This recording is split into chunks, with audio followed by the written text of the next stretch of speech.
Why hello there everyone. Knight's just leaving us here. And yes.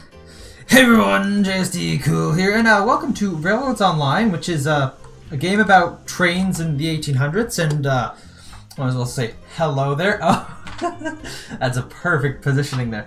So, I'll explain Railroads Online and what we're doing in a moment here. Just want to say that my face is basically perfectly positioned over this mini-map here. Which, to be fair, this mini-map is actually being generated by a program which apparently is no longer supported, or no longer in active development, but just happens to be able to display over the game itself. So that's pretty cool. But yeah, anyhow, welcome to Railroads Online, which is, well, a game about railroading online. Specifically, it's a game about the American narrow gauge railroad, so 3-foot wide track locomotives that aren't actually that big, but still hauling freight around. We're playing on the new map, which was released last week, and is themed to Alaska, hence the mountain, and that is actually a mountain that I could theoretically fail to climb, as there's actually terrain behind it, as I've checked out the map before. Anyhow, yes, this here is the freight depot where, I guess I've started here. I got a train here, but we are actually, I think I'm gonna back this thing onto siding, because today we're actually expanding our network, and actually, because I did get the mini-map here up, I guess I can just show you, hopefully the game doesn't crash, show you the network that I got here. So this actual map image here is the original starting map, because again, they stopped developing this mod, I guess this is, that generates this map before this map came out. I don't know, maybe at some point they'll, someone else will update it, or maybe I'll update it, and that'd be a future stream idea.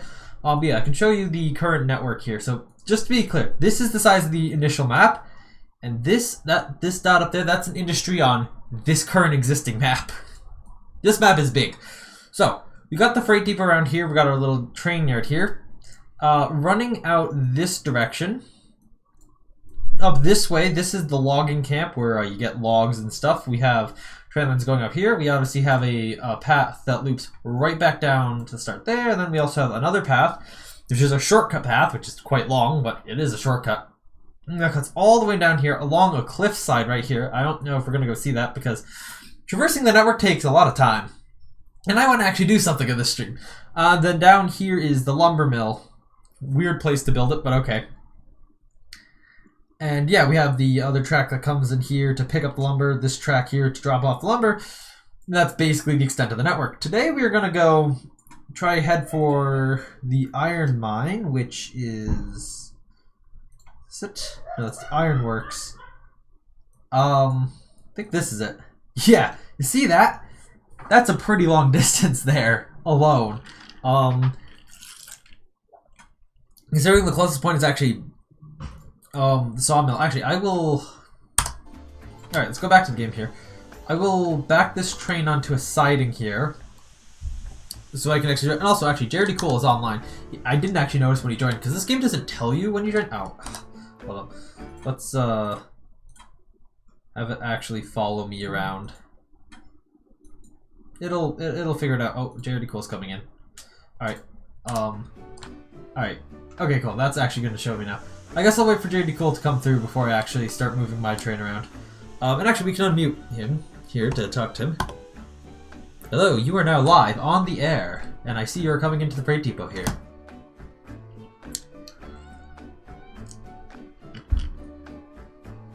I assume he is not deafened right now.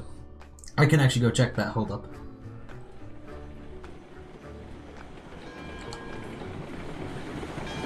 Well, he's right here physically in the game. Check your DMs.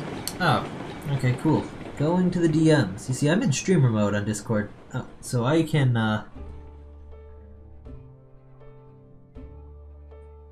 Ah, yes. That makes a lot of sense. Cool. Oh yeah, I believe I've set the track over here to run down the center so that you won't collide with my train here. I knew I'd be stopped here for a while the stream got set up, and I actually went live. Oh, cool. Someone's playing Rimworld. That's fun. That caboose is very noticeable in the distance. Alright. As soon as he comes through, actually, I'm gonna... Good, it better be. Alright. Choo-choo right down the center here. Because I am going to... Well, I'm not actually going... I'm going to end up not actually shipping freight here for a while. I have currently $1,450. I'm going to instead build... or start building out towards the iron mine, as I just mentioned a little while ago. The switch is set correctly. Or no, the second switch isn't set. The first quick switch is. Anyhow. Oh, this thing has no fire. Okay. I have been stopped here a hot second, haven't I? But I will be taking this engine here down. Also, JD Cole, I don't know if you noticed, but I bought another engine since you were last here. I didn't see that. Yeah, so, interestingly, this is the only, I believe, level... What level am I right now? 4. This is the only level 4 engine that exists. And it's more powerful than the previous engines we had, so I was like, oh, I'll buy this, because I actually ended up having enough money. That there was the most powerful level 3 engine I could get, but it's slow is the main thing. I mean, it's not as powerful as this engine, but that engine is significantly slower than this engine. It, at 100% reverser, which I know isn't 100% speed, but for all intents and purposes I will say that is, it tops out at 14 miles per hour. This thing is like 19 to 21 miles per hour at max reverser, max regulator, so significantly faster. This thing also has like 3,000 more pounds of tractive effort than that thing. Oh, I just realized that the switches are not going to be... Oh, okay, thanks.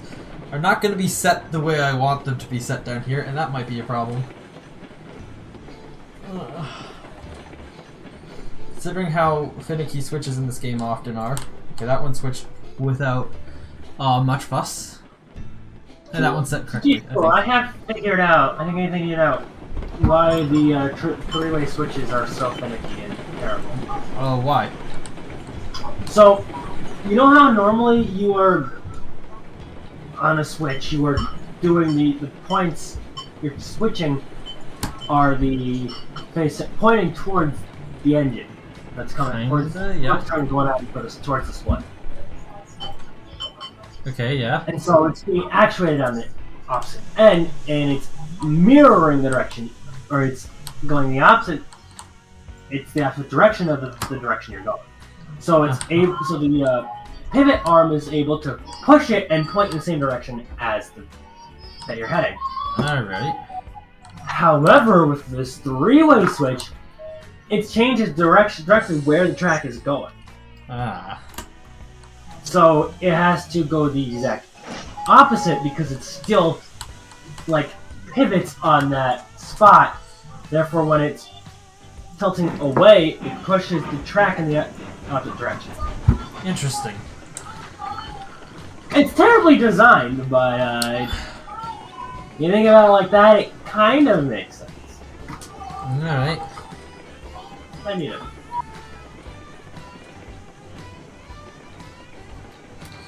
Well, anyhow, we should now be set to head down to the sawmill, where we will start our journey, or at least that's the closest place the train will be to the journey. And I might as well show you that part of the network, because this map, it is very big, as I mentioned before, but it is, in a relative sense, big enough where, the fact that there's a huge difference in height is, well, while still annoying, so the vertical elevation differences are still annoying, there's enough space where you can... There's enough space for you to meander back and forth where it's not that bad if you're willing to spend a lot of time building out track and doing a lot of bridging, which is something I, at one point, heard the devs weren't too fond of. People just, like... I don't know, the development team has switched up a lot since then, but just people like building crazy bridges, but on this map, it almost feels necessary unless I'm going to build ridiculously steep track, which especially in the early game, which is the track I currently have, I was not a fan of doing. So I also self-imposed a limit to myself to 2% the early game. We are definitely dropping that dropping that idea today because, as you will see, that is quite unrealistic for the area that we're going to traverse with track today. Let's see how fast we can get this thing up to before it starts going downhill. Also, the thing about this engine compared to the other engines that we've used before now is this engine is significantly more top-heavy, which means it's very easy to tip over. Annoying, but very easy to tip over. 23 miles per hour. Still 6% on the reverser. 24.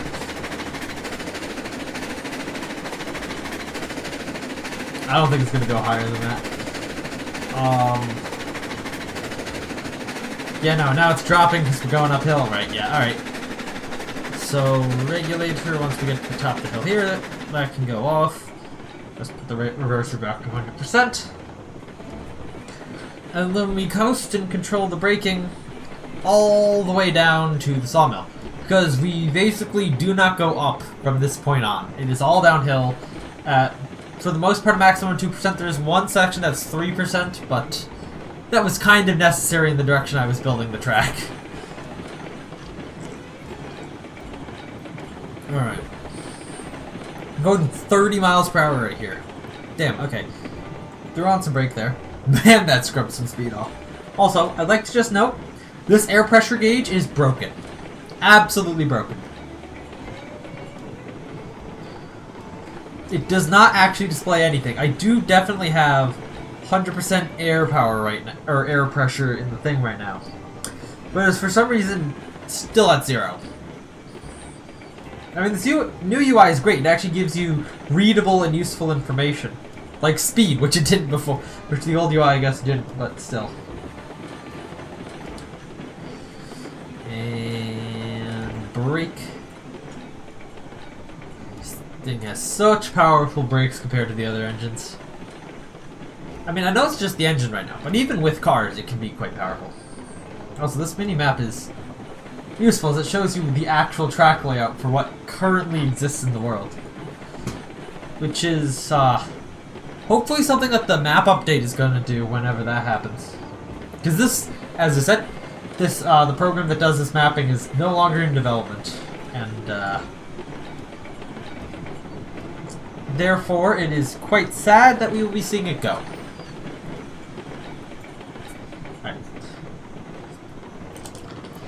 Hopefully the game will replace it, although the game definitely won't replace the cheats that exist in this. I'm not using them, but they can be useful to just teleport yourself around the map, allow yourself to fly, or just creative mode, all the money, and all the level. Alright, right here is the 3% section, which is kind of ironic that it's like right on the ground, but in order to avoid the ground and still make things line up when we get down, this section here specifically had to be 3%. Which is kind of crazy. This flat-looking ground here is like a 3, maybe more % slope. That required me to do all this curving. Mind you, you can see that I didn't do the best sorts of curving in here, matching the outer track and the inner track. Uh-oh. Breaky poo. Alright. There we go, scrubbed off a lot of speed there.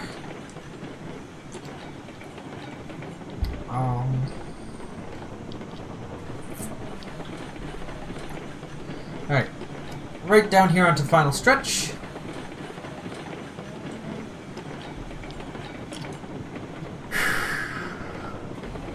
And this here is the sawmill right up ahead here.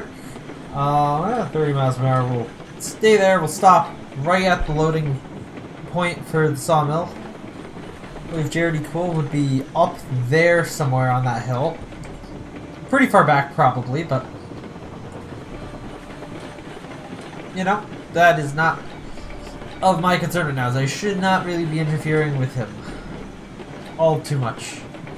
Apart from when I start actually switching tracks into this section. And that'll be its own confusing mess. Oh, I see the water pump station out there in the distance. I've never used that industry before, so that's... See, I barely used the... Oh, okay. Oh, okay, well... Right then, I'm gonna...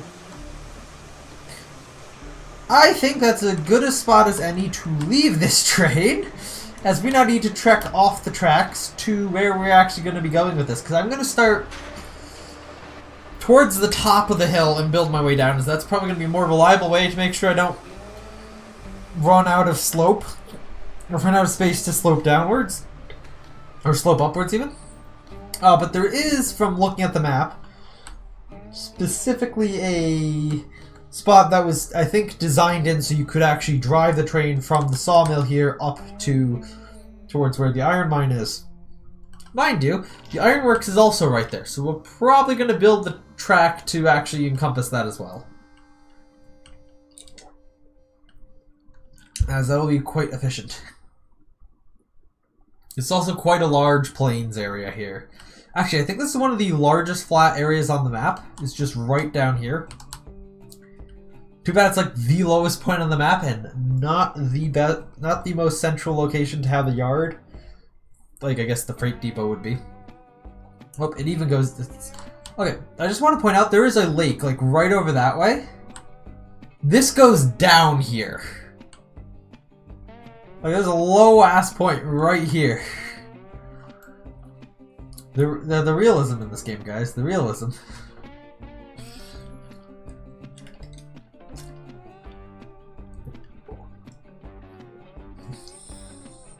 Alright then. Yeah. This valley here, I believe. Oh, it's not that. I think it might... Is it around this corner here? Yeah, no, it's this. This valley over this way. Okay, I'm not entirely sure. Admittedly. I'm not entirely sure what is what. I think that's too steep right there. Because I think this is well more than 10% steepness to go up here. So I'm fairly certain that is this way here. I'm just going to stand on top of the hill here so I can kind of see where this is going. To be fair, this also seems like it's going to be quite steep through here. Just kind of a bit. Wow, this tree's at quite an angle here. I'm just going to chop it down, put it out of its misery. That's the wrong direction for it to fall. Okay. Yeah, no, this is a quite large area, but this is definitely what it is. Also, sorry if this...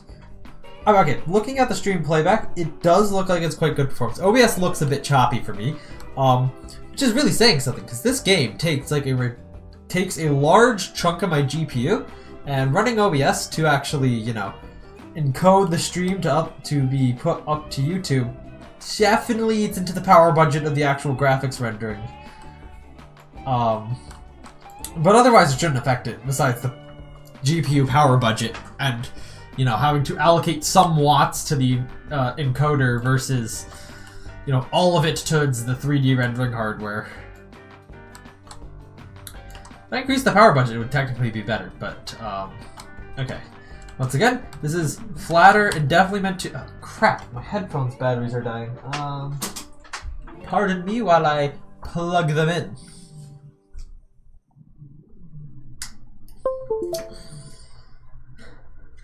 Alright. Hopefully this music won't get my stream copy striked. I just realized. I would think that they have everything fine for the music in this game to be able to play it on YouTube. As I have seen other people play it on YouTube, but like, you know, there's always that fear that, oh no, this music isn't stream safe, and there's just no way of me to know that until I've tried it. Yeah, this is definitely the path that I was thinking of. Because yeah, I was flying around on this map with the mod at one point, just to see where all the industries were in relation to one another, and what the actual height differences were, which was a lot. And I noticed this path here from above. It's like, oh, well that's clearly a place that they want to have people drive trains down. Wait, does it go down over here? Hang on, I'm a little confused.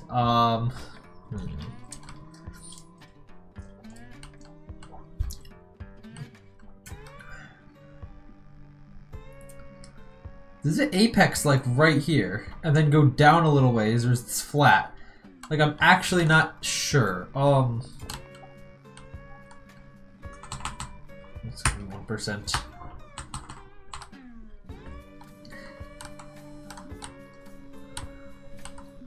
Or maybe this is just significantly less steep. Let's go to precision mode.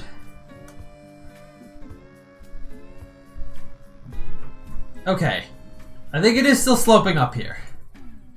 Oh, and it's nighttime and I can't see anything. Let's bring out the lantern. See something at very least.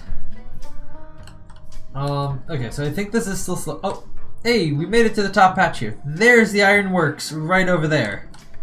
And then this is where we're gonna have to backtrack ourselves to. I think this is still like a hill here, to be fair. Yeah. Oh wow, whoa, that goes. I think that goes. It's really hard to tell. Okay, here comes the light. I've artificially shortened nighttime because I know that's bad on stream, and for building track in general. Yeah, I know this isn't the flattest area, but okay. Just turn it off for now. What? Turn off nighttime for now. I don't know if I... Okay, here's the thing. I don't think I can, because... Under gameplay, we have custom weather. I mean, could I just set the nighttime to 0 seconds? No. A tenth of a minute is... So 10 seconds... Wait, tenth of a minute. 6 seconds. 6 seconds is the shortest that we can do for nighttime. I set daytime to 20 minutes. So... Alright, so that should be as short as it gets. Yeah, I think this is like the high point coming out of that kind of gorge there. So we'll, I don't know, we'll place this track going straight like that as kind of the goal track. So we'll build one track now, and then we'll come back along this and build a second track later.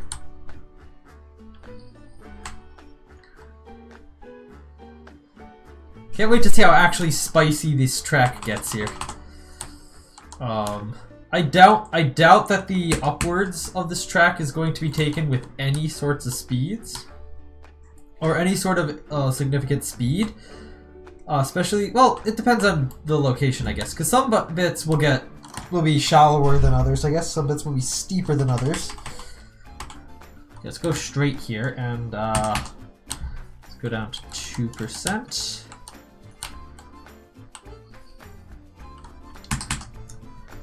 3%.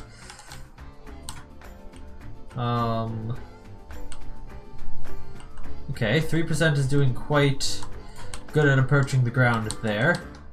Hopefully I'm going to be good at leaving space for a second track. Okay, let's go unslope that for a second here. And then we can re-slope it immediately.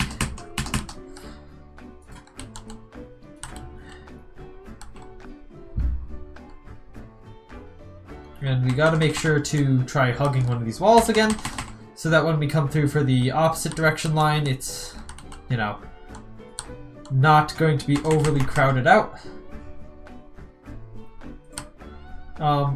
Also, I would like to try to, you know, like 3% maximum grade this. I don't think that's gonna happen at some point along here.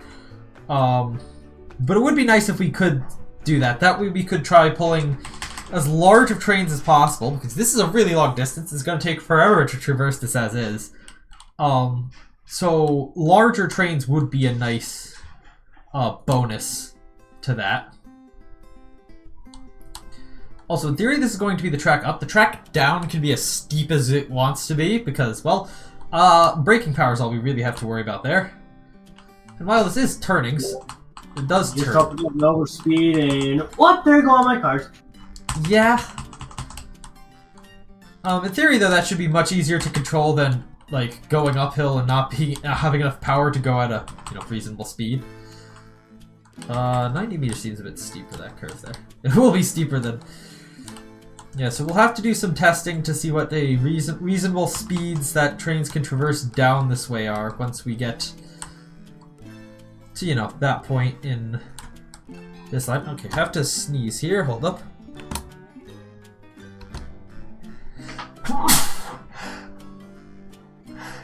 Okay.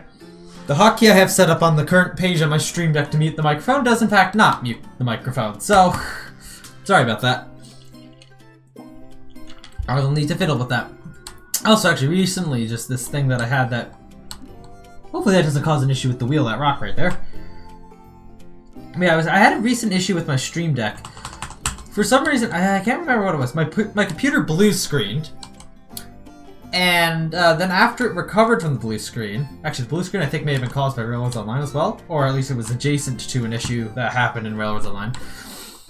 After the blue screen, anyhow, all my Stream Deck's profile happened to have been wiped.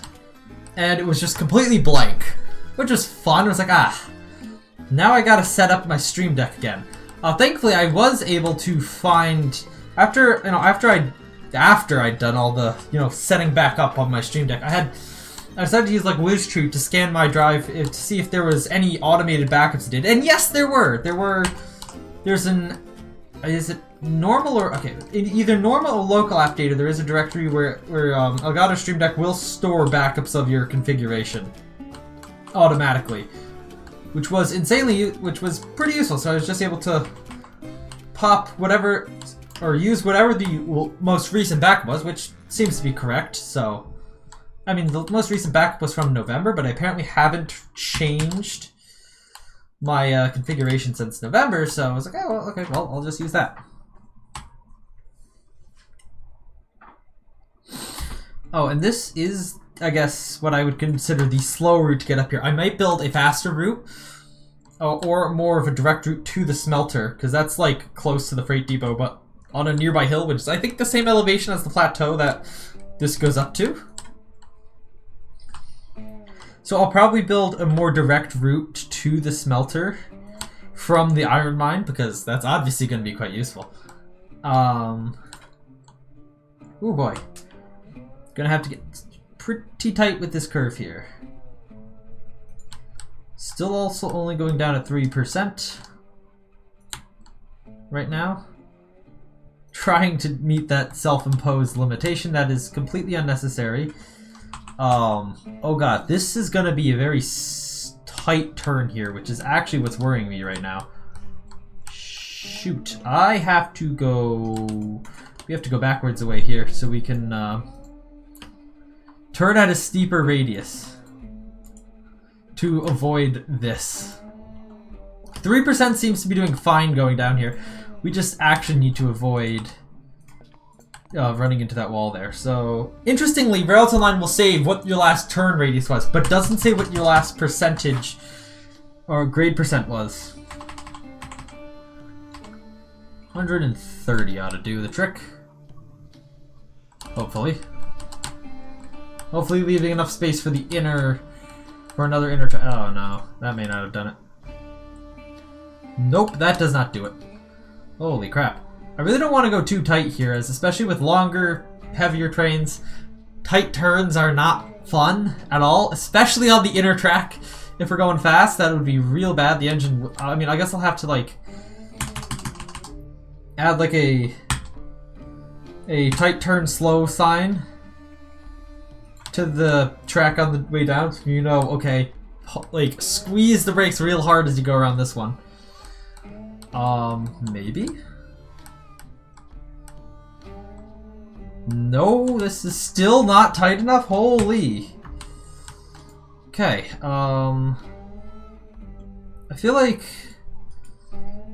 doing the initial bit of that at maybe like 120 and then increasing the steepness of the turn.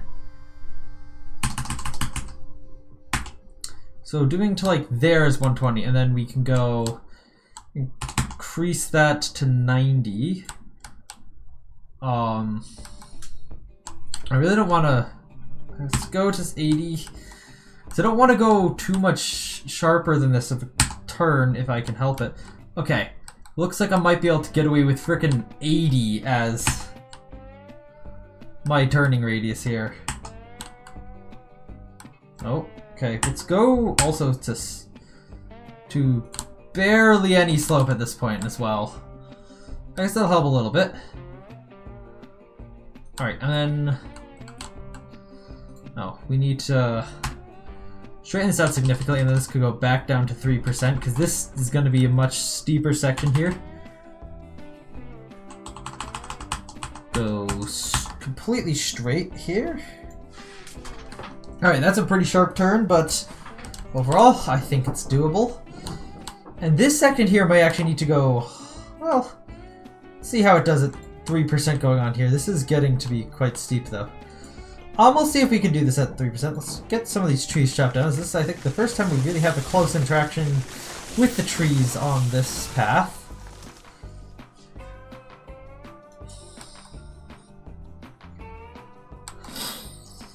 Alright. This has been a less painful process than I was expecting it to be. Although this is starting to get towards that slightly more painful, kind of far off the ground. But hey, we might be able to do this at 3%. That would be great if we could. Okay, it's starting to widen out here. I think we're getting towards the bottom. Can turn in, actually even just like a 900 meter curve here is gonna start turning in the direction I want this.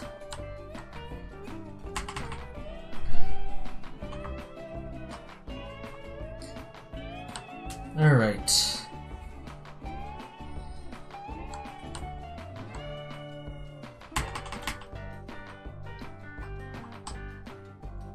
Probably should have increased the turn radius before I got to this point, but whatever. We have a lot of space to work with the other track. Alright, actually, I think this is... Oh, yeah, you can kind of see if you look... I mean, I can't zoom this map in, but like where my green arrow is there, you can kind of see the path that we just took snaking through the mountain there.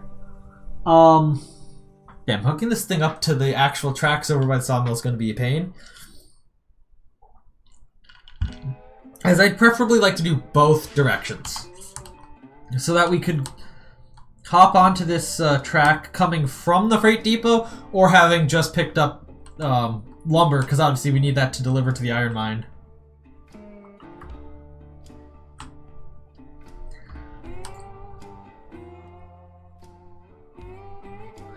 Ah, it gets steep again. Okay. We still have a little ways to go before we're out of the woods, although there's not. This isn't really a wooded area here. This is more or less, I don't know, it's just some random trees in the prairie here. I'm actually kind of impressed that they have multiple different tree assets on this map, because the other map was just all the same tree asset, which was really noticeable in when they changed through different seasons and all the trees changed. They have tall trees, little trees, trees with lots of leaf, trees with no leaves here. It's a great little bit of variation. Alright. Let's go 500. To be fair, a 500 meter radius curve is real fast speeds that you could take that at. But we don't want to be taking many chances here. Okay, I really could have gone steeper with that. Or sharper with that, I guess. Not steep. Okay, go to about 150. As the other rail is gonna also have to squeak by this. Oh, and I should go back and get the streets. And hey, we're down here back on the plains where we started. Great. Back to 0% grade. Is that? Alright, so, okay, let's write the sign here. For 3%. I hate that you have to, like, type out what you want the sign to be before you actually get to the point where you can place the sign. Or see what the text on the sign is going to be.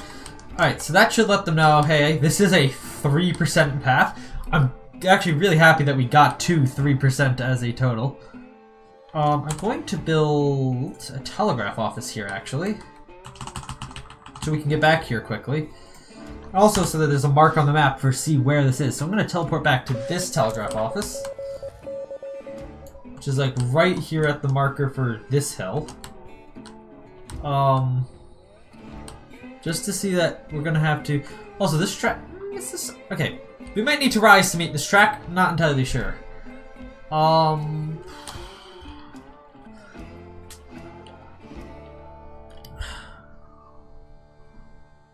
I'm also gonna have to, again, figure out how I'm gonna switch into both of these tracks, because that's gonna be a very complicated situation.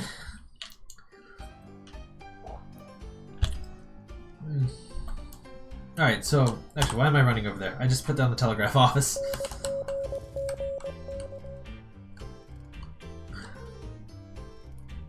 feel like that might be the thing. Anyway, we're gonna try turning in a little bit more towards the sawmill here. Primarily because, well, the sawmill is where we're going to be getting some of the initial supplies there. I don't remember what the ironworks takes. But for whatever that is, that's going to be coming from elsewhere. Actually, wait, before we go much further, I should cut out the trees that, like that little tree, that are going to be in the way of this here.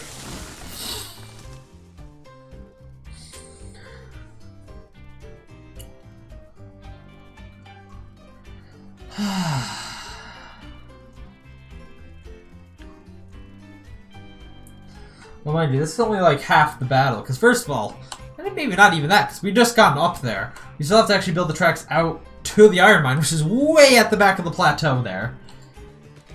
And we also gotta build the return track, because we double track everything so we can have multiple trains rolling.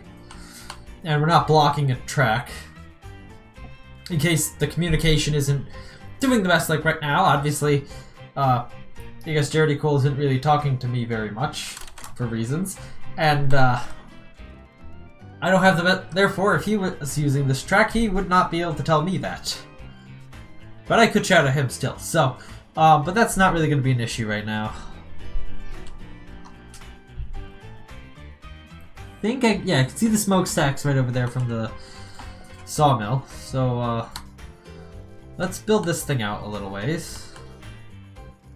Actually, we're going to build through this little dip in the train here. I'm going to go use the truss bridge here so that, you know, the water or whatever that's going to pool up down here can flow underneath the train tracks, and we're not making bigger pools of water than we need to. And we're going to run into the ground right here. Oh, no, we're not. Oh, we are. But not if we go up like 2% here a little bit. Okay, cool. We were able to avoid that water. Okay, now I'm going to reduce this to 1%, but also take a bit of a turn towards those tracks at a better angle here. I'm going to continue going up at, I guess, 1% here for a little ways. I guess the train will be gaining some speed on the way down, but not too much speed, because we do want to try matching the actual height of those rails over there, so that when we have to cross them, it's not a big cross or switch into them. Not a big deal. Hopefully. Alright, hopefully this is tall enough, because I don't feel like sloping up much more.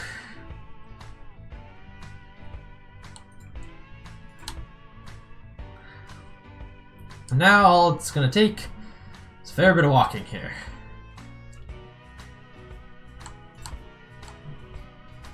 Alright, so about... Let's go in a bit further. Alright. At this point, we will put in the switch for...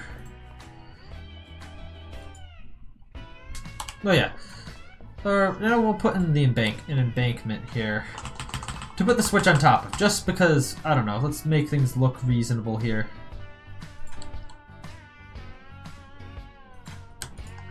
Or more reasonable, I guess, because switches for some reason don't come with an embankment under them. Oh yeah, that looks good. Well, they do, but it's like a level 1 embankment, and yeah, that doesn't really look the best on level 2 height. Alright, so this one will go across the track for the other direction. And this one here will be switched off of... Actually, you know what? I should build the switch that we're going to switch off of first. And then connect it. That'd be the smart thing to do. This track is a little bit curved here as well. Well, it's not that curved, so we're just gonna... Oh yeah, Jaredy, I am going to be doing some track work down at the sawmill here, so hopefully this isn't a big disruption. Ooh. Alright, that goes pretty far back. But that's after this... Adding cars onto my train. Cool. Actually, I guess this is far enough back where I could reasonably switch off there. wonder what the doing a direct connection there would be like. Well, let's see, I guess. Let's see what the game thinks is the best input side. So that spline will be fine for there. This new switch off. Let's see what it does for connecting this, or how it thinks is best this gets connected up to this track over here. And then we gotta figure out the other direction, which is gonna be the hard part. Obviously, because we gotta cross the track and then switch into the other side. Alright. That's pretty tight. I guess we'll see if that's bad, and if it is, we'll, I guess, rework it. There's the nighttime again. That wasn't too bad on the nighttime, to be fair. It just gets a tad bit steep here. Actually, incredibly steep. Oh, I hooked it up to the wrong... Okay, well, no wonder. That's the wrong port on the switch that I hooked that up to. We obviously want to be on the other port here, which is actually further back as well, which should really help. No wonder.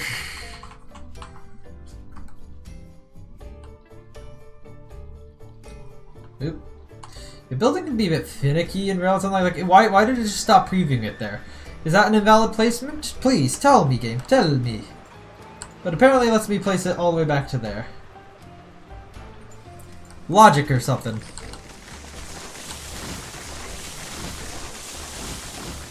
This is a much wider sweeping and more gentle curve. I think this is much better.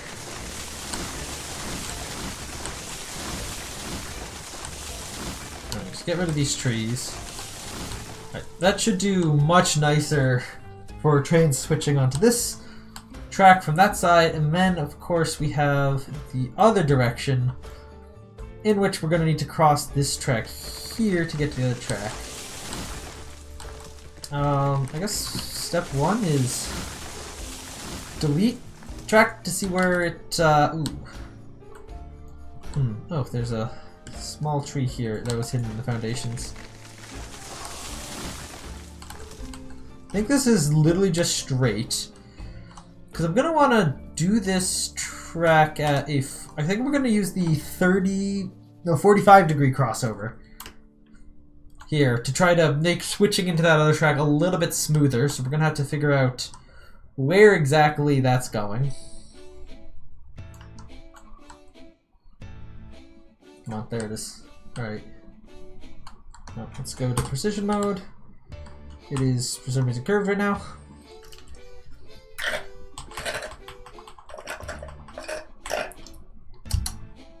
Alright.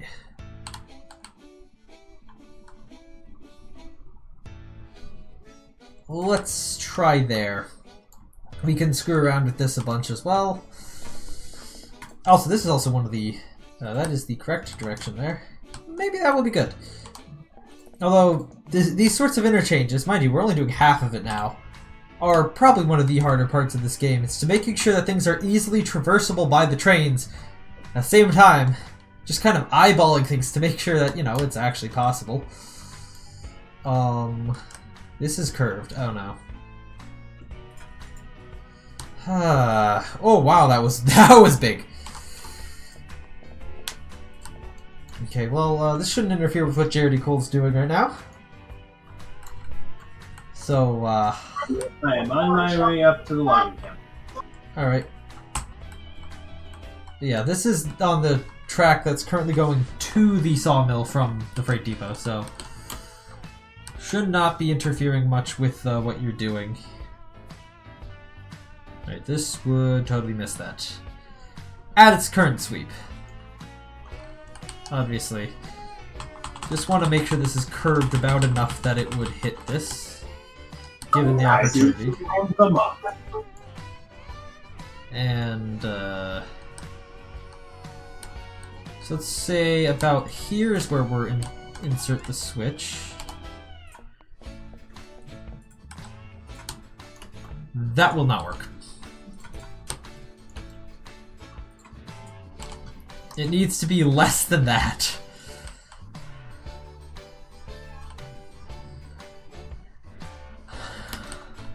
Wish I could, like... I do wish there was some stuff was a bit easier for building tracks in this game. I don't know exactly how I'd do that. or how that would be accomplished.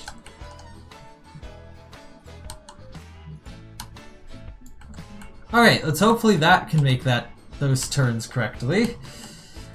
That's at a good position. This is the thing, because we can't cross track at any angle we want in this game, we only have these two angles. We're kind of limited into these situations where we have these really janky crash track crossings when we need them, or we got to do a lot of stupid height. We have to fiddle with height a lot, being very stupid to get to a bridge that will satisfy the curve. Alright, I think that might work. This doesn't seem too bad, especially if it's just this. It'll probably be terrible to go over, but I guess we'll experience that later, as I don't know how often this is going to be used for now to bring stuff to the iron mine, all things considered. Yeah, we'll see. This is a sharp turn, but I don't know. It would probably need to majorly refactor this track to actually move it away from this other track a lot sooner in order to make this not as steep.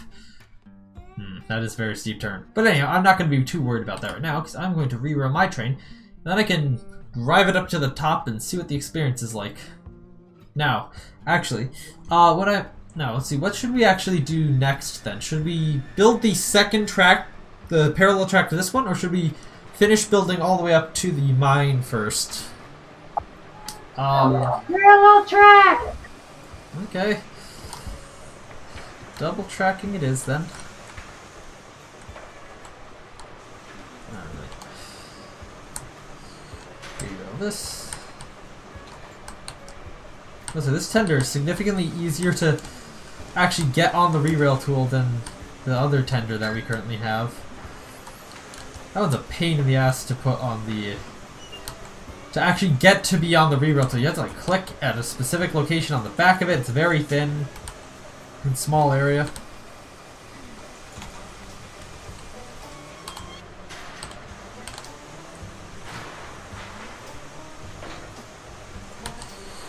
Break off.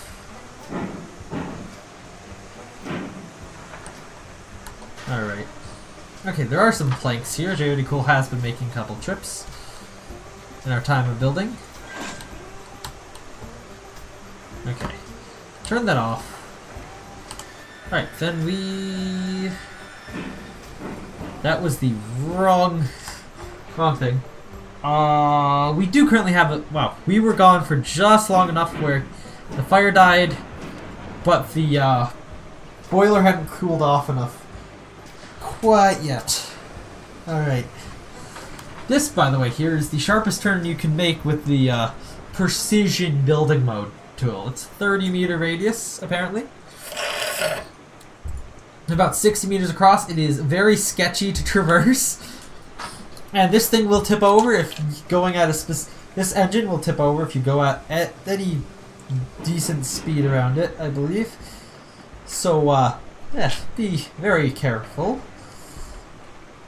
I should probably make sure the switches are set correctly. Also, this track here is nice. We have to avoid the hitbox of this building. Alright.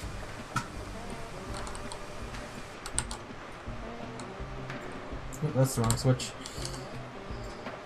There we go. Let's give this thing a bit of a...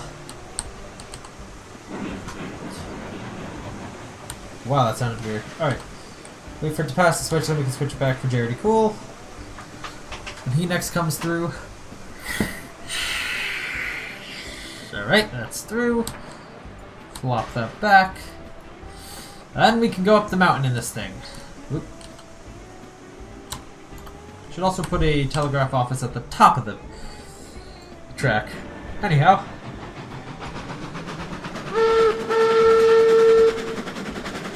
Off we go! This turn here is still a bit tight.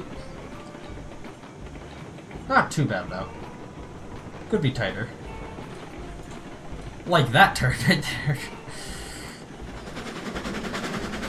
Anyhow, on we chuff towards the mountain. Oh yeah, it also goes down right from the mountain, that's right. Because we build it top down to make sure that we aren't sloping too little or too much. Okay, we're on the downward section here. We can turn the regulator off. It'll gain a bit of speed. That tree might be on the track.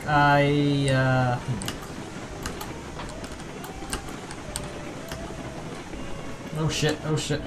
Brakes! Ooh, that was close. Ooh, that was close. There's another one down here. Okay, hold on. Let me get these. This is why we do trial runs without a train, so that we can actually check that we won't run into a tiny tree which is barely visible on the track but still flips your engine over. I've had that happen to me on this map a couple times. Mind you, I did actually have a train, and although it was small, it was still a train.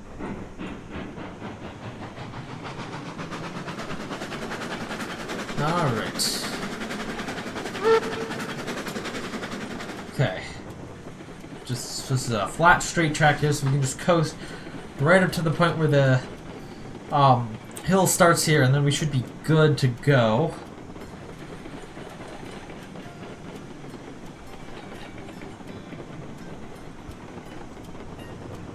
Alright, it says 3%.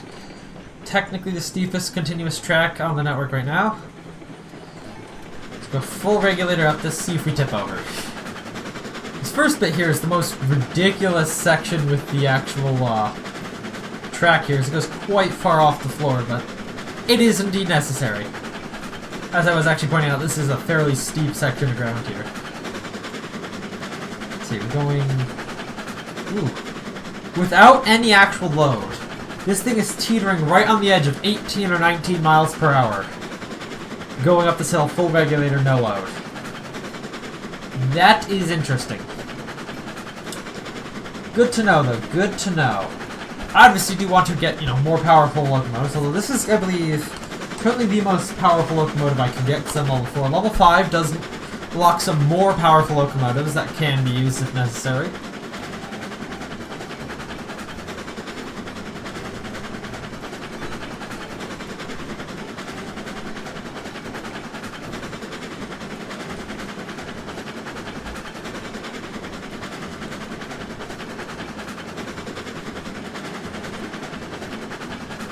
Alright.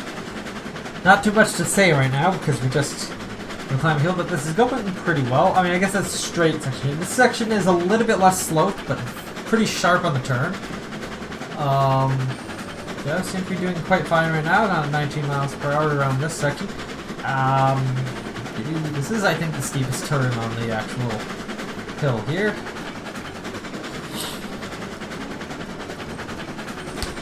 Lovely scenic route that we're taking right now.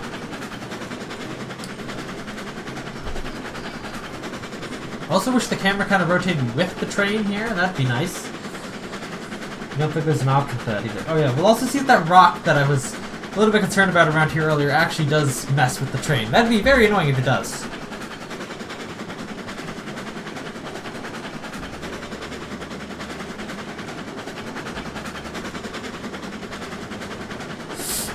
Oh shit, it does. Okay, that's not good. That rock is not a good thing at all. I will turn this thing's brake on before I try to re-rail this. Alright, good thing we tested that, because, I was thinking, this rock might pose us a problem. And indeed it did. It did pose us a very big problem. I think that, I do feel like, though, when you're building tracks over rocks like these rocks should just disappear. Because they do cause major issues like that. Okay. Oh, okay, it's just railing itself, right? Yeah.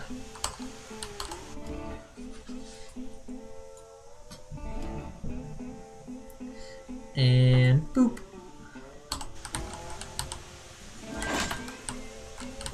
Alright, we can take the tender brakes off. Alright.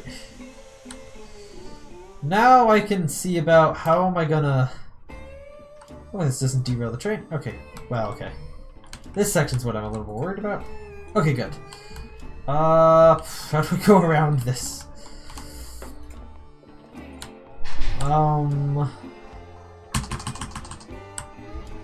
3% there. Just gonna...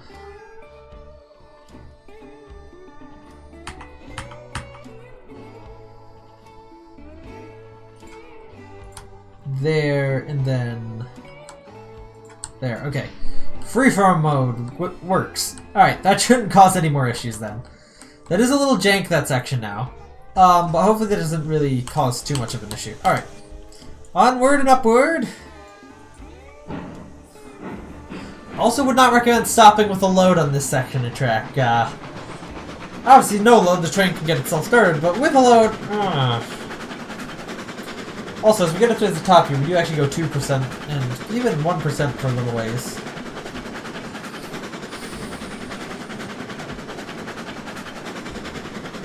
Yeah, like right here it flattens out for a second. This is where I was thinking is like, is it cresting here? It is still sloped, but just significantly less sloped. Like you could go off, that'd be a very sharp turn, but you could directly turn off into that area right there, or that area right there. It's relatively flat actually. Still on a mountain though, and not very useful, but if you needed a siding, there is a place for it. Alright, and we are at the top.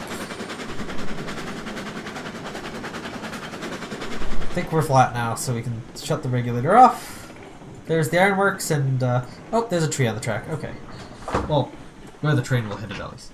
And then the iron mine is like way in the back there where my mouse is. It is still pretty far away, but it's a lot flatter, so it should be a lot easier to build a track that the train can traverse to get there. What's with this extreme fraction of an angle that this track is at, huh? Is that parallel to that?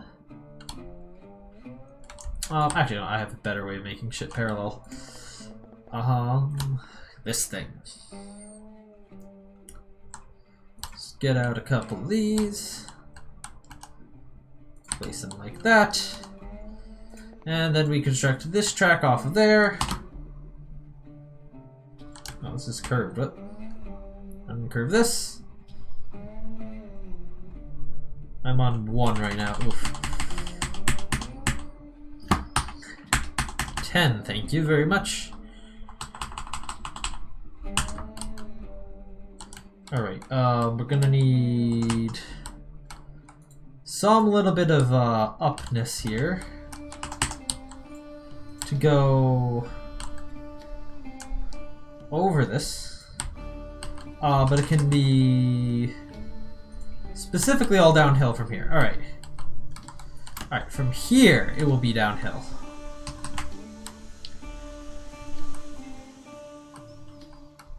Try to make as long and as sweeping of curves as possible right now, because we theoretically will only need 2 tracks to traverse this whole section here. Obviously, we're probably going to have other tracks to go elsewhere from up here. This map is gigantic, and there's a lot of other places to go, especially now with the gold industry, which is way further up the mountain. For the gold mine, at least. It's at the very top of the mountain. I'm making a less steep track here for the return path. Anyhow. More consistent speed gathering, I guess. It will definitely jump or drop down to 3% at some point along here. Like probably around here, actually. It's where we'll drop it down to 3%. And continue with the curving. Curving, swerving. Oh, I didn't put it. Oh, okay, I'm gonna put a telegraph office up here before I forget again. And then I have to walk all the way back to the train. Because that'd be annoying.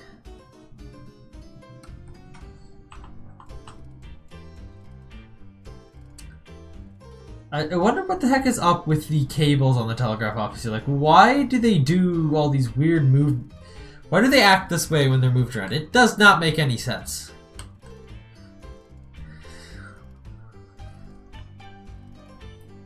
Why are you applying physics to them? This seems like a very weird thing to apply physics to.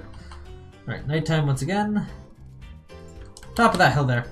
Eventually I'll build telegraph poles along this entire route. Because I originally, when the developers were originally talking about adding the telegraph office to the game, they were like, oh yeah, there'll be like telegraph offices in places, and that they'll allow you to quick travel, but you'll need to connect them with telegraph wires alongside your train track in order to be able to travel there.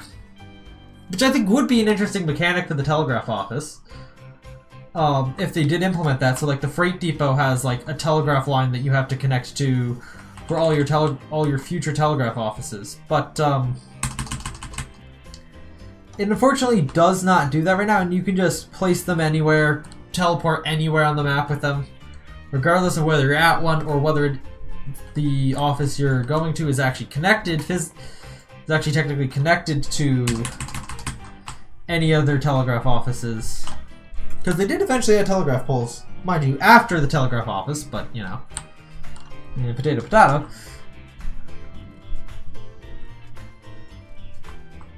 Okay, 410, that is still a pretty wide turn. Yeah, we have to definitely increase the turn radius here. Or decrease the radius, even.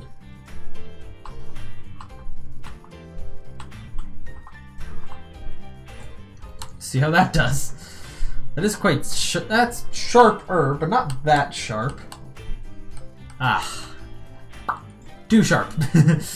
Okay, let's do it a little bit less sharp than that. Let's do like 130 radius. You can see how that does, because that just went right into a rock there. And let's try this. The bell has gone missing from my train. The what? The bell? The bell. Huh. Thought they said they fixed issues like that in this update. Interesting. Anyhow.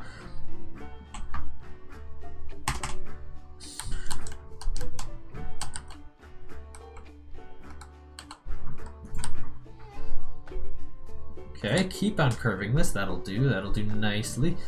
We do appear to be at a bit of a higher elevation than the neighboring track, but that's not that big a deal.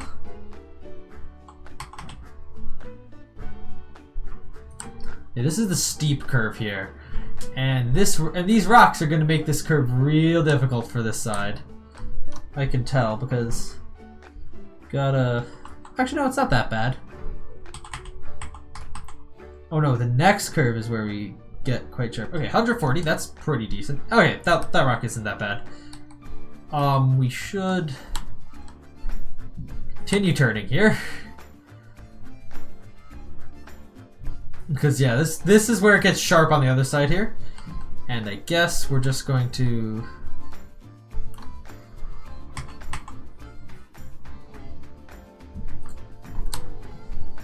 cut it real close to the hill here. But ultimately be fine. Oh yeah, then we're gonna have to severely steepen the angle of this curve. Because you see, we are actually curving quite tight right now. To be fair, I could not be as tight, you know, hug that track a little more, and maybe that would help. Maybe. Anyhow, let's see what happens here.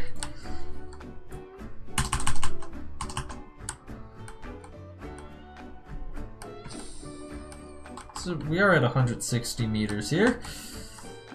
So if I were to go, okay, 80's kind of scary. Yeah. Yikes. Okay. Yeah, I think we're gonna have to revise this here a little bit to not go as steep here. I know it's kind of counterintuitive. To be less sharp, to take the turn less sharp, we have to go, or to not have as steep of a curve there. We have to be like less, we have to do a lot less curving beforehand. Okay, it's the logic is kind of weird, but in a way, I guess it kind of makes sense. Kind of makes some intuitive sense here. Oh, 80, okay. No, that's not gonna do it either. Crap.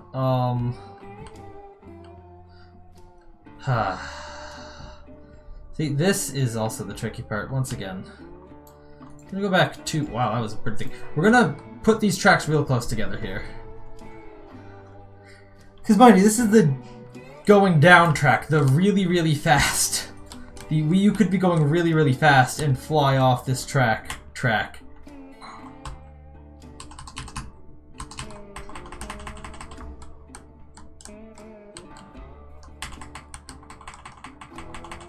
Okay, so we go there, and from here we can start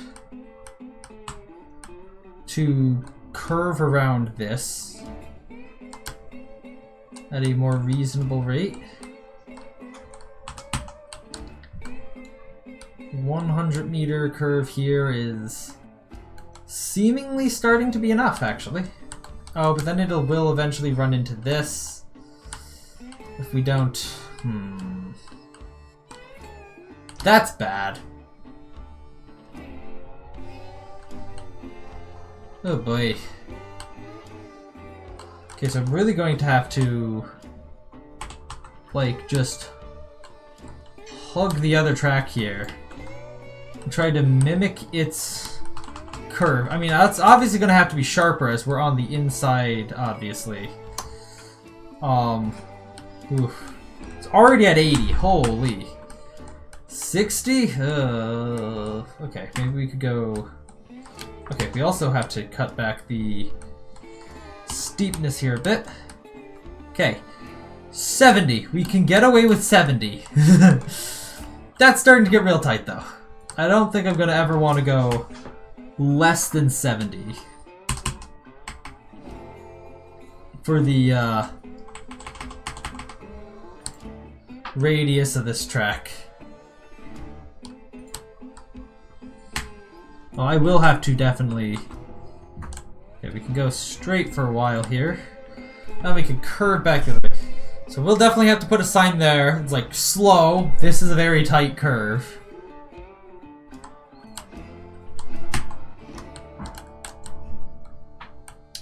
You do not want to be flying around this one, because it will fuck you up. Effectively is what we need to have the sign saying. It's also, I mean, it does reduce its slopage there so that, well, that's in the curve, so I don't know if that actually really helps anything. Okay, we're also going to just stop this being on a slope here, because I know we need to have... Actually, no, that keeps going down. Never mind. I'm going to keep that on a slope. Because I know we're going to have to...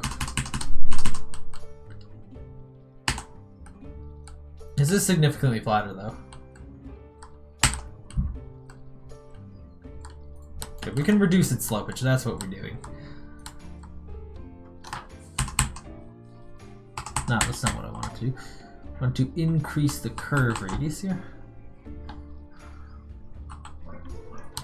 Alright, there we go. Yeah, no, it does continue to go down here. Alright, well... In that case...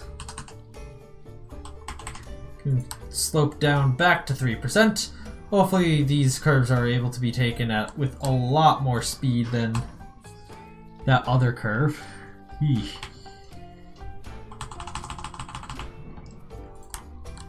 Oh, wow, that is actually... Okay, apparently this is getting so tall here that we have to go to the ridiculous rail 3. Which is a ridiculously... Oh, wait, that was not at all... Bank. Or that... Come on, delete it.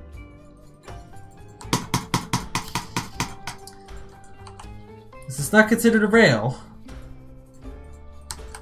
There it is. Jeez, took enough. That wasn't sloped downwards. That was the problem there.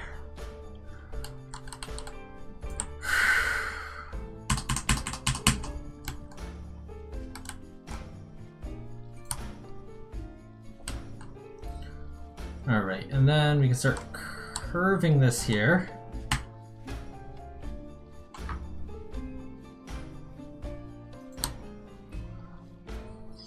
Okay, we might be able now to go back to the rail height, or the double height, or whatever the fuck this stuff is called. Yeah. Nope, we still need rail 3, holy crap. Alright then. Alright. Now, that should be enough to go back to rail 2 and also flatten out. Oh, we also need to do a much sharper turn here in order to actually not slam into the side of that hill. 120 meters. Oh, to be fair, we could go a bit wider for this, though. Go like 160 here, and hopefully we don't impact the ground here. Yeah, no, we, this rock.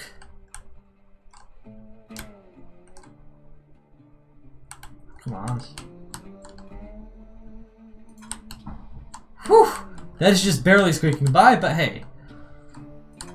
All in the name of trying to, prevent anything from falling off, and also trying to... Okay, we can decrease the height here by a little bit.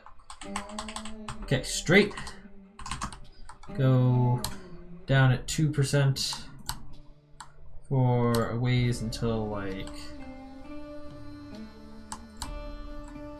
there. That's good. Okay, then we need bridge. I will use this bridge here because we're slightly farther off the ground.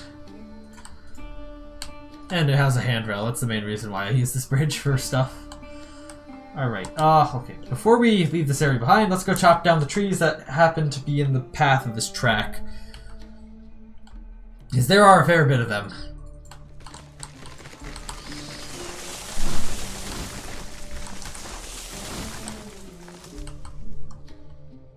Alright then, but with that we have successfully traversed this mountain pass here twice, which is nice.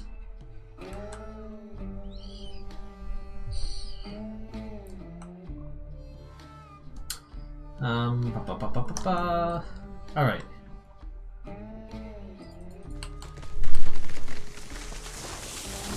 Bam.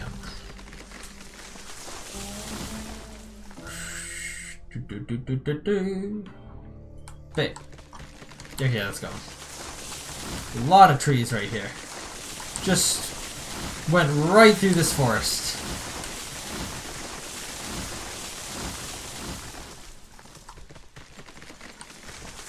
Alright.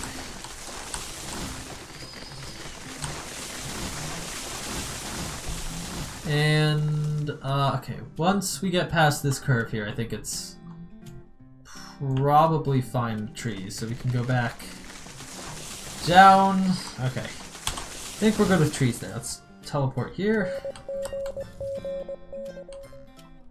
And let's go build this thing out to, oh boy, figure out how this is interacting with the other tracks over this way, because this has to be the opposite of the previous one. So turn back into the sawmill and go out to the main line. Once again, the closer track I think is going to be, once again, the easier track to deal with. Slight curve here might be in order.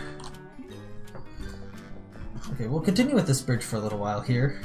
Mostly because we're not out of the, although I think staying distinctly far apart from that will help us here.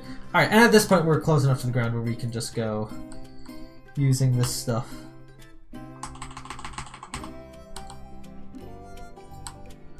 We might actually need to go up a bit here. The reason why I didn't... There was, yeah, a good reason why I flattened that out.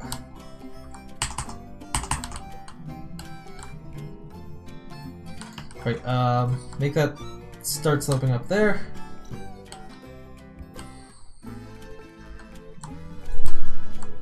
Let's go to there. Hopefully that's the same height.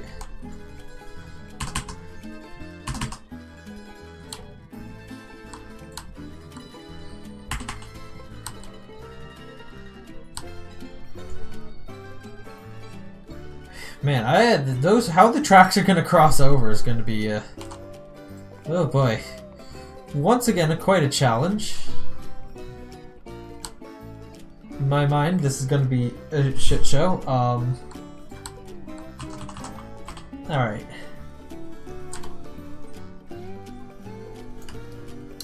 With that, it's only, oh boy.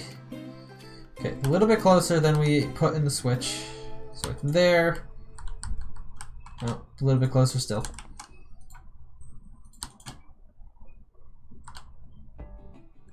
Good enough. Let's put in. Come on. There. Nope. When the music stopped there for a moment, I was like, wait, shit, did the game crash?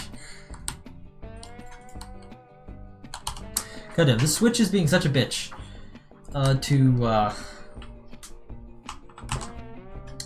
Alright. Now it should be good. Okay. Where the actual linking icon appears is also really bad. Right, you can see on the minimap how my switching network works right now. Yeah, it's gonna get a lot worse. I can say that for sure here. Alright, once again, JRD Cool, I am doing work on the tracks by the sawmill. So, alright, it's a couple of... Sorry for... We apologize for any inconvenience that this may cause. You know, we'll go all the way back there. It's not really a reason that we don't need to do that. It's not really a reason why we shouldn't necessarily switch it back in over this way. So we'll just do that one. And then this is going to these tracks are going to need to be interrupted by that thing going straight through. And I don't know how the hell that's going to get tied in. I might as well just go and redo this other side here a bit so that this other track is farther away, that it works.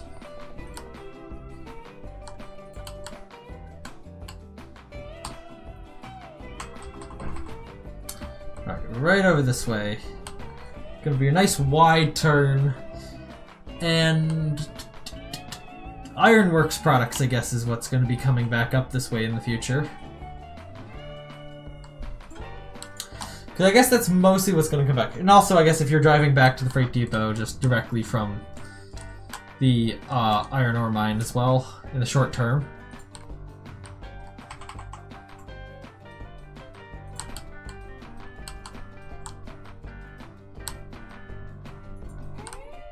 Alright. There we go. That's another little ballasting there for... Okay, well that doesn't exactly look and work correctly, but oh well. Now for this other one. Okay, let's first start by dragging this track out straight out here. Towards where it's going to need to impact this other track here. I don't know why I'm using just kinetic words that are fairly kinetic here. This was probably going to get cut back for where it's actually going to crisscross this. This other thing, okay, this other one here, I'm going to need to do a heavy bit of demolition here because I decided I do not like where this track is and what it's doing. So I'm going to actually knock it way back to, oh, maybe not that far. That is... Is it flat at that point, or is it at 2%? That looks like this actually might be where it comes off at 2%. So right at this point is where we're going to have to curve it out a bit to be able to handle this crossing a bit. And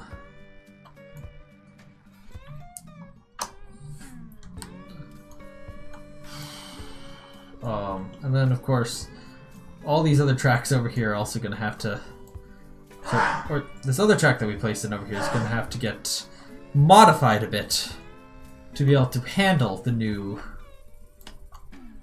situation here. So first things up from this thing. This thing's going to curve into here.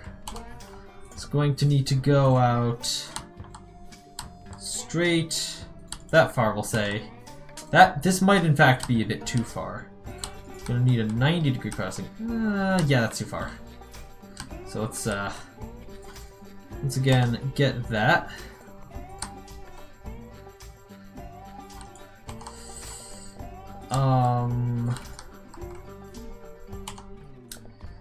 And then this is going to need to come out from here to 30-degree or to 45-degree crossing into this track. And getting this position correctly is going to actually be a nightmare.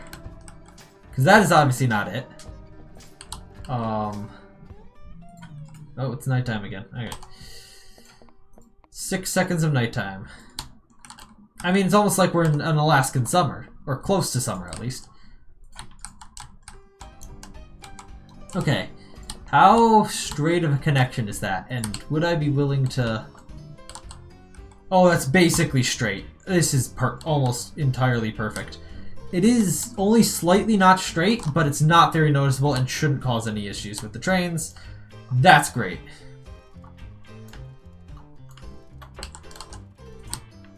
Alright, and then I will go whack this. Because it needs to then... Perhaps I'll whack this all the way back to the switch. And then we'll just build a new train line in here. This one may have some weird curvature to it. We'll see.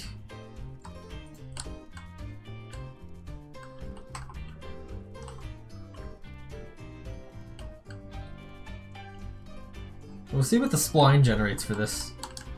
How tight of a turn it makes it. Oh, that's not too bad. Yeah, it does bow out a little bit this way. But that's not really an issue. It does that. Then they go straight cross over each other here. And then this is where it would then kind of sort of start to go back towards the hopefully that's not too steep. Where we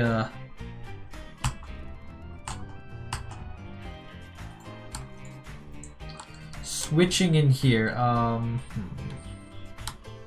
Gonna think about it, I should probably build the other section of the track here.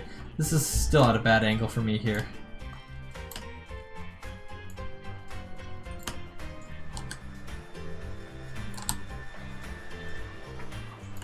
Alright, this angle maybe slightly better.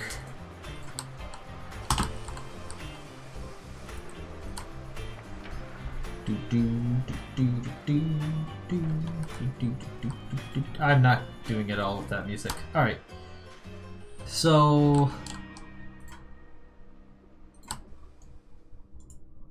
Alright, so around here is where we're gonna put this switch.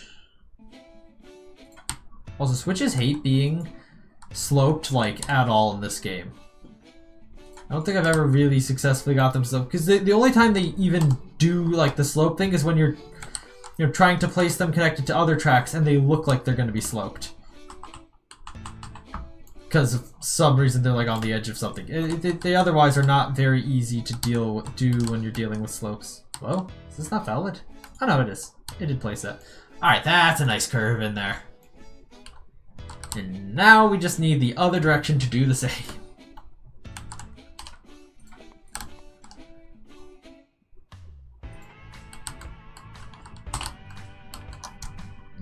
Alright, sprinting here a little bit. This still looks super jank, to be fair.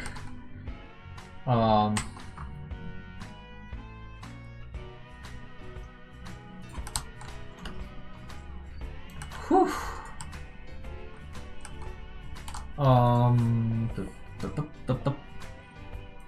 Is this the right switch? No. Crap. This one. What did I have that on the outside?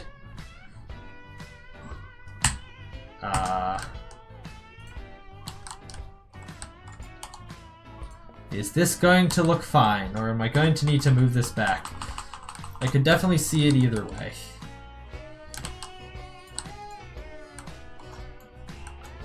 This should be moved. This should be pushed back, definitely. So, should also give this thing a little bit of a steeper curve there.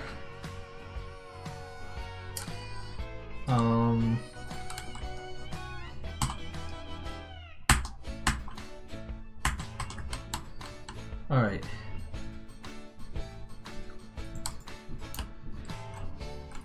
There's a big ol'... Maybe that's too far now. Okay, we'll see.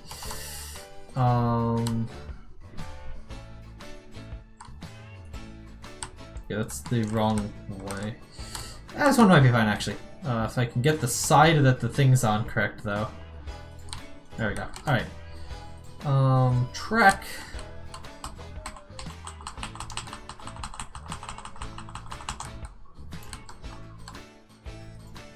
Oh, okay, that actually linked in. Alright, it's actually steeper around here. Okay, this is a much better connection here. And then we'll just link this back up to that. This is off a bit, but that's the distance where the snaking to the side a little bit shouldn't be a big deal.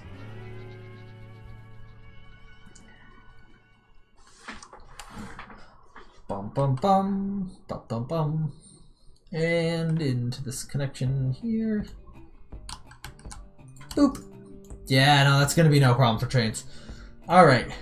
This interchange here, however weird and quirky it may be, is now completed. And should be good for the high or medium or whatever traffic. Oh hey, I see Jerry Cole's coming in here.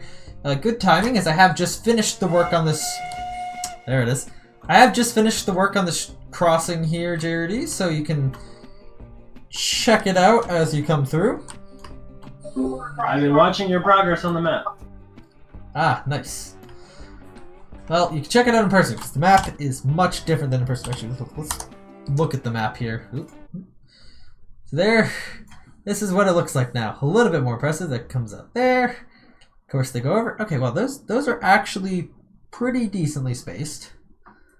Yeah, hopefully that's, don't want to close that, actually. Hopefully that's not a pain to traverse with trains. Alright, let's go back up to the top here where we will continue expanding. After all, this is where our locomotive is currently parked. Is that another hill I'm going to have to traverse right in front of us? Actually, before I do more track building, I am going to go to the bathroom. So, enjoy the background music.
And I'm back. Did you miss me?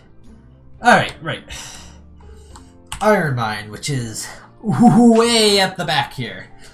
So yeah, we're passing by the ironworks, which I guess is the next goalpost for us to get to here. Back to precision mode here.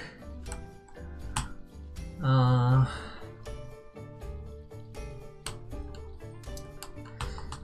yes, there is a hill that I have to deal with here. It's not quite flat. To be fair, we should be 1.5%, 2% here, 2.5%, 3%. Oh, hello.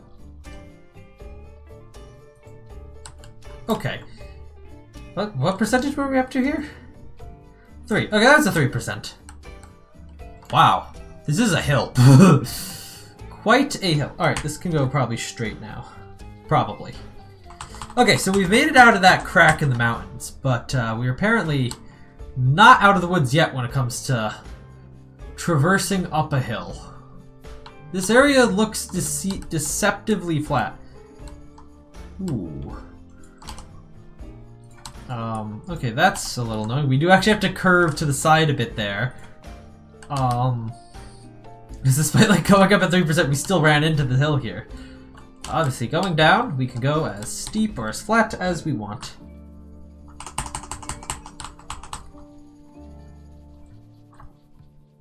Of course, keep in mind that, you know, traversing turns does also eat into the budget of how much we can actually be hauling around these parts. Actually, you know what? We'll go straight back. Okay, kind of see the iron mine in the distance. Like right at the back, right there where my cursor is. That's the iron mine. Alright, so we'll actually just pass by the ironworks for now. It is kind of off to the side, so we will just hopefully be able to switch off the tracks here, or somewhere near here to get to it, because it's like right there. And while I could, right now, redirect myself to be able to go to it, we're not trying to get there now, and forcing us to go by it is a little bit of a detour that we don't really need to take right now. So I will instead just beeline it straight for the iron mine, which is right way in the back there. And the track will apparently be elevated a fair bit here. Or maybe not. I don't know. It'll really depend. Let's build as long of a track segment as possible.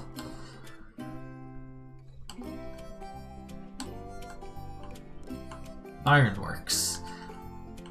Interesting place to put near the mine, but not near the smelter. The smelter is what actually needs to deliver stuff to the ironworks, I believe. Actually, let's go quickly swing by here and see what exactly the ironworks takes. Wow, this is a loud place. And nothing is happening inside of here right now. Just a lot of rushing. Alright. Takes multiple products. Lumber. Or planks, as I call it. Oh yeah, that makes sense. Okay, well, that's kind of what we're building right now, right? Taking planks here. Raw iron, which comes from the smelter. And coal, which is like the other side of the map as well. So that's going to be something. Hopefully we're going to have powerful engines with long trains by that point that can come up here and deliver a ton of coal at once. Alright. Oh, this is actually getting quite close to the ground. Hopefully we don't have to... Oh, crap. Alright. This is right out in front of this. We probably wouldn't be switching on or off this track right here, so hopefully...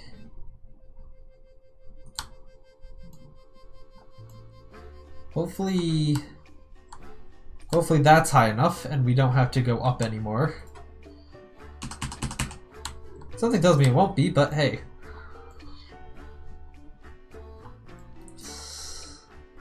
Let's see.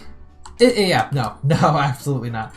We'll have to keep going up. Maybe at a slightly less steep angle.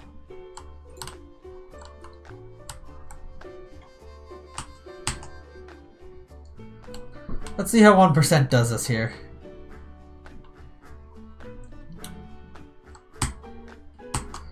%2 it is.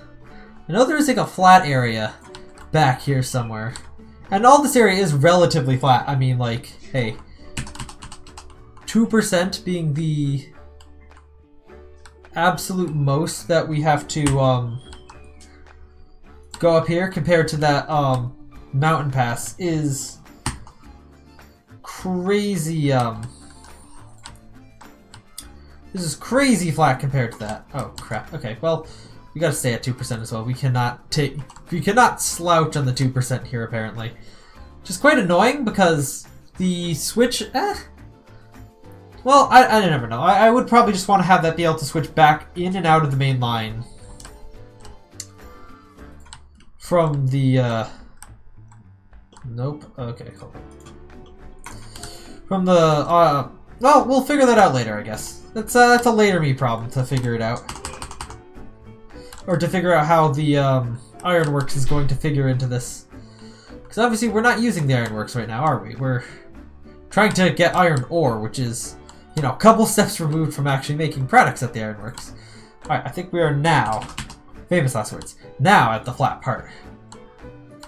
And mind you, we may have to go starting here at the iron ore mine as a jumping off point to go to other industries that are further up north in the map beyond this.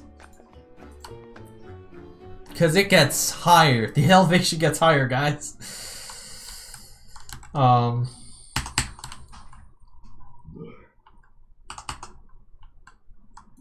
Okay, apparently we just gotta still keep going up. 2%. Had a momentary break there.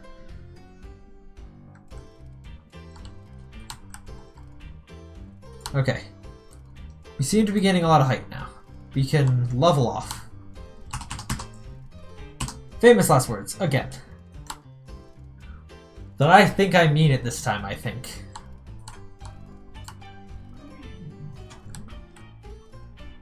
And the train's catching up again. Well, I thought there was some sort of flat land up here. Is it not flat? Is it all just slowly... Okay, we'll go 1%. Is there like anything that's flat up here, or is it all just like gently sloping at like 1.5% up towards the iron mine here?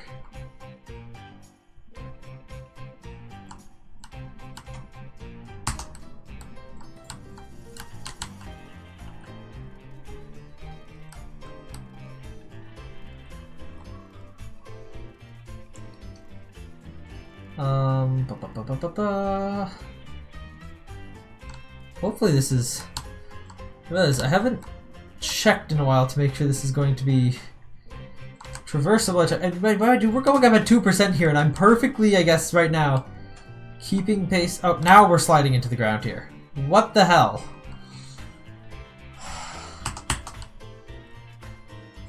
Oh. We're now going up to 3%. Again, I thought this area was supposed to be flat. It looks so flat. And it's so deceiving because it just gently slopes up. Hold up, let's walk over to the mine here. Put down the telegraph office. And then we'll work backwards. Okay, yeah, this is actually pretty steep now that I'm looking at it around here. Oh, here's where the flat area is. It's right up next to the mine.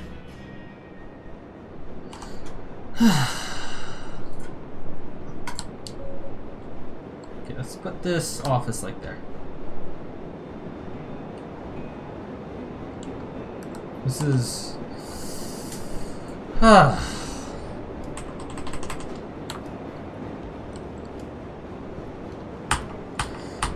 Here's an issue that I also often have here. It's really hard to actually get the angle like correct for what the degree of which the track needs to run next to this. Because that slopes slightly in towards it, which is annoying. And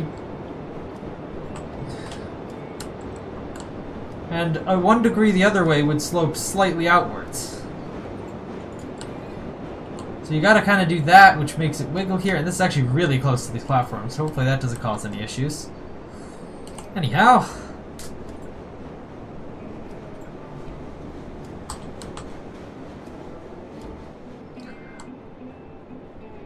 Oh, we're on 1 again. That's right.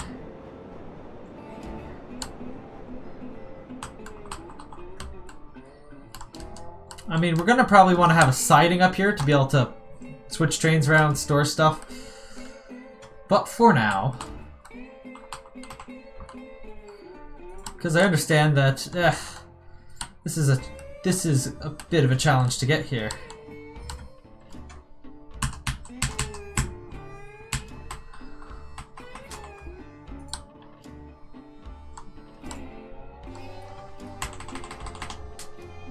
So yeah, here's me thinking that this entire area up here is going to be flat, and Then to come and see, to actually get here and see that, oh, hang on, this gets quite steep going up towards the actual mine itself. It looks so deceptively flat and inviting.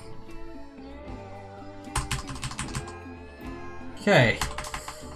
Well, the whole track coming up this way is already at 3%. Oh, no, hang on. You gotta already... This turn too much. Turns too much. I have no idea if we have to like go up that way or whatever to get beyond this point. I don't know.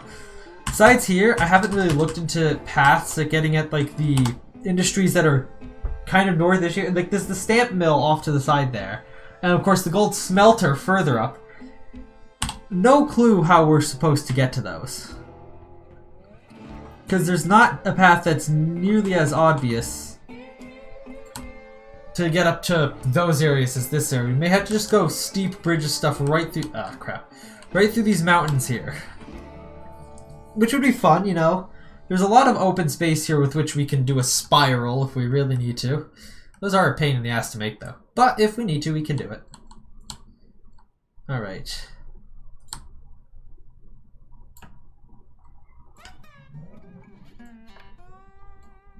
How about once I'm done with this run, I am going to come help you, or I'm going to start building towards the smelter. Okay, cool. That'll be helpful, thanks.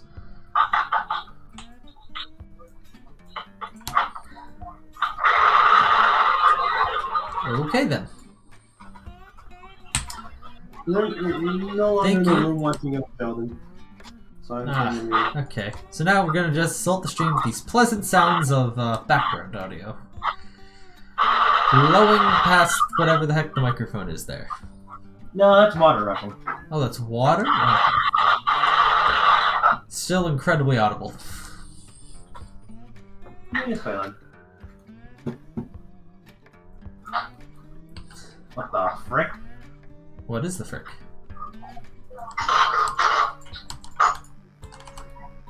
Client side visual glitch. Oh, those are fun.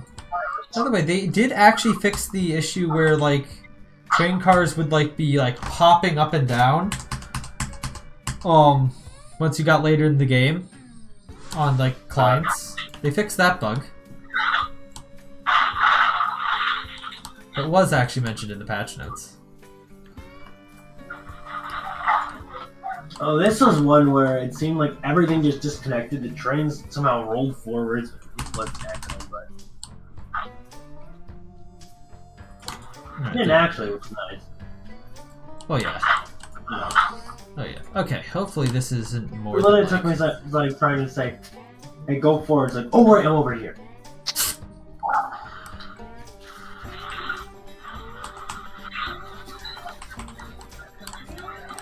Alright, so considering this is basically a flat track here, that should be less than 3% of that section. And then once you get to this bridge, it's 3% all the way up to the mine. Okay, I'm going to drive my train up this way now. Actually, I might put a telegraph office at the ironworks as well, just for later. Does this thing have any... Crap, no. Okay, this thing needs to build boiler pressure anyway. So that's gonna be fun. Integrate the smelter into this. Oh yeah, so... The way... Okay, obviously we'll need to connect the smelter to the freight depot. But you also want to be able to connect the smelter up to where the ironworks is, kind of where I am, by building kind of like a bridge like right along the edge of the plateau that goes between where the smelter is and where the ironworks is.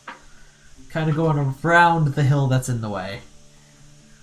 Right. It will be a daring journey, which realistically will be necessary. So I switched the map on Railroads on Railroads Exchange. Yeah. To the Pine Valley one. Okay.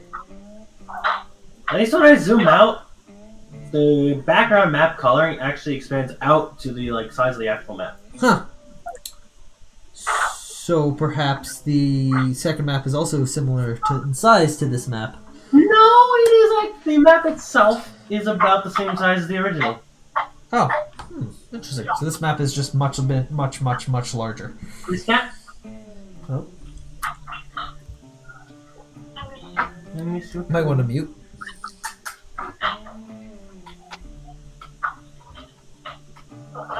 Alright, just waiting for the train to fire itself up. So we can get rolling here with a relatively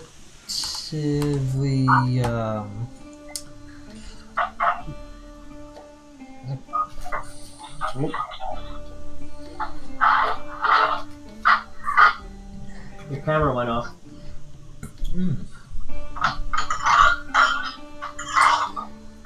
Let's see, 75 degrees water. Once the water temperature, which I believe what this is here, hits 100, we can start rolling up the mountain here.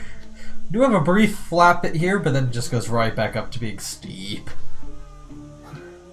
5, 6, 7, 100. Alright. Won't lose boiler pressure as we roll now.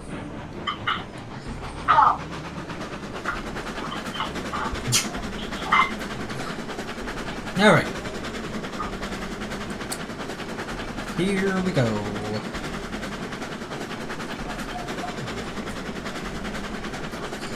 Oh yeah, we'll definitely be quite slow pulling a train up here. At least with this engine. Hopefully we get more powerful engines. That will make this a less bad journey to take.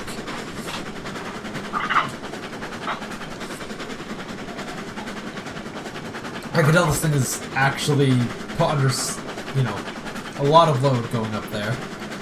Why did we decide to offset the smelter tracks? I know, right? Oh yeah, for the smelter, for the cord would drop off, we would ideally like to put like a bridge in that goes, or at least an elevated track so we can pull through there.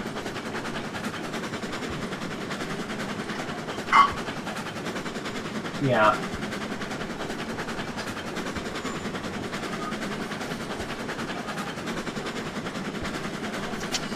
Alright, so this here, I believe right now this is actually flat. What I'm on right now, going right by the, this ironworks, that's what it's called.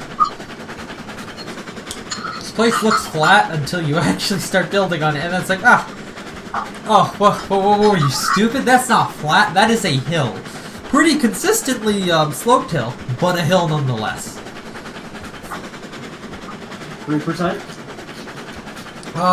Well, it's a good chunk of it is actually at 2%, but it goes up to 3%, and even steeper towards the back, actually. Like, right before the iron ore mine, it actually gets quite steep, and then it plateaus right at the mine itself.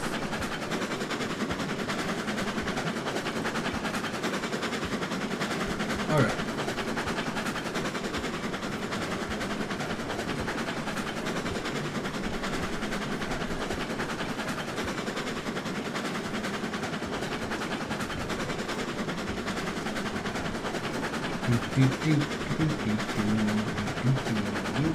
Alright. Okay. Brief flat bit here, then we're up, and then we can build the return track. That'll be fun. And then once we can do that, we can actually try pulling our first load up here. That'll be also quite fun. What's the ratio, actually?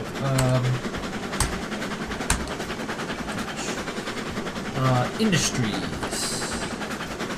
Iron ore mine.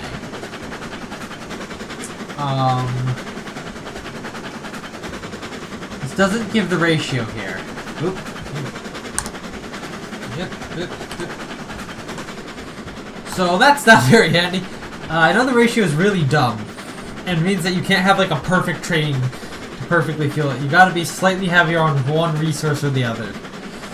Especially considering the ratios of the cars, because like one car of planks is worth 2 cars of beams. And you need them in weird, and then you need them in a weird ratio as I said up here. Alright, and we've made it up here.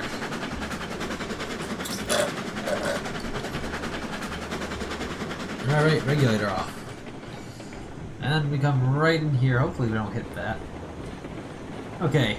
Woo, that's close. But I don't think anything really extends off the track there and hits that. Also, this is going to be quite a tight turn going out of here, but I don't think that's necessarily going to be much of a problem.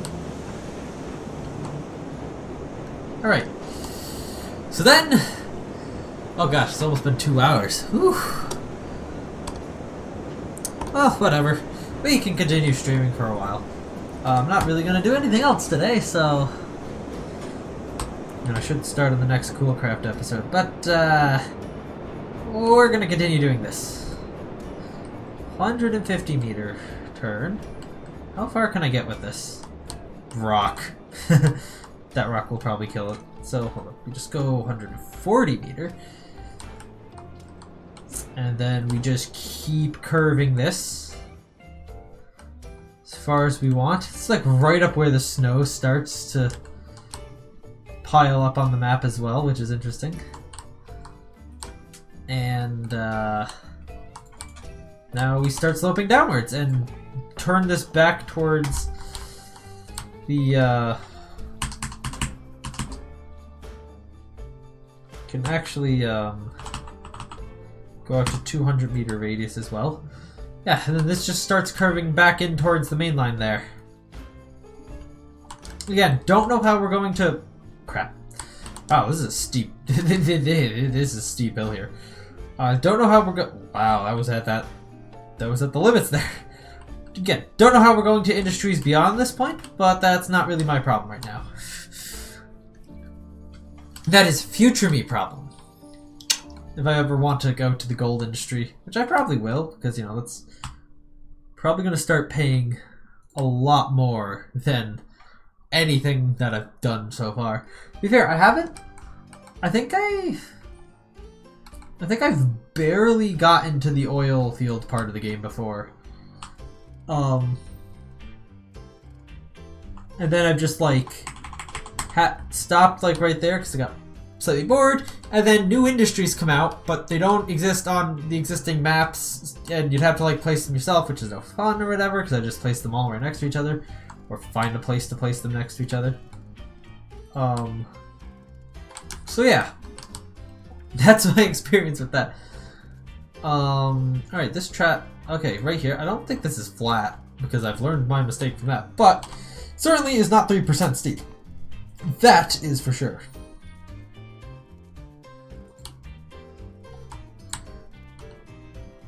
Oh wow, this is actually quite flat. Okay, this here is actually quite flat. That's interesting. Hooray! Well, I mean, it's not really that useful. Considering we're now just going away from the iron mine. On the track that we don't care necessarily about the steepness of. Only that we won't fly off of it, probably.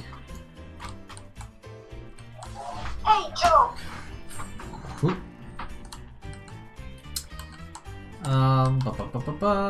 Alright, and then it does start to slope downwards again, so we'll go... Let's go say 2%. How closely will that matter? Oh, we need to go down to 3%. Alright.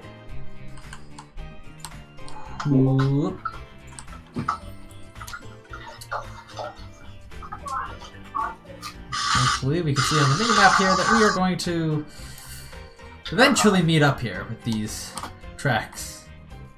Alright, there are 56 logs sitting in this. Alright, cool. Once I've completed this circuit here, I'll go back to the freight depot, pick up my train of my train for transporting lumber, and I will try transporting a load up to the iron mine.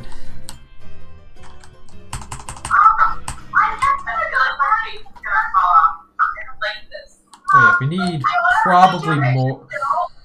Probably need something that's a little bit sharper of a turn than 1,000 meter radius in order to actually like properly ride next to the to actually go end up parallel here.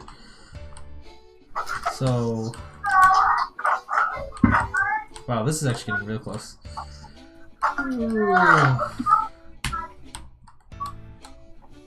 Alright, Juice to cool. Do you have any tips for building tracks in the modern day? Not really. I mean, use the precise mode so that you can make things straight and, you know, kind of orderly, but besides that, not really. Like, what kind of tips are you looking for exactly? Because, like, I again, no idea. Not particularly great at it, you know, just eyeballing everything. I know I did. No worries. I told her to check her camera roll not long after. Oh yeah, I think this is the flat section here. Cool. Alright. These tracks are now quite close together at this point. I feel it.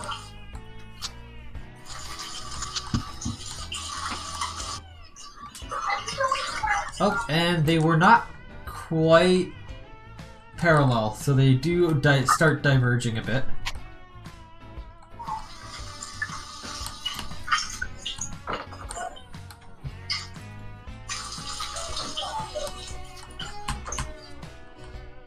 Man still has not responded to me.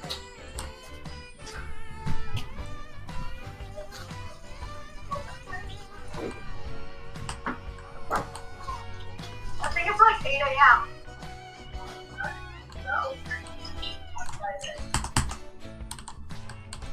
I went to Birchwood. It was fine.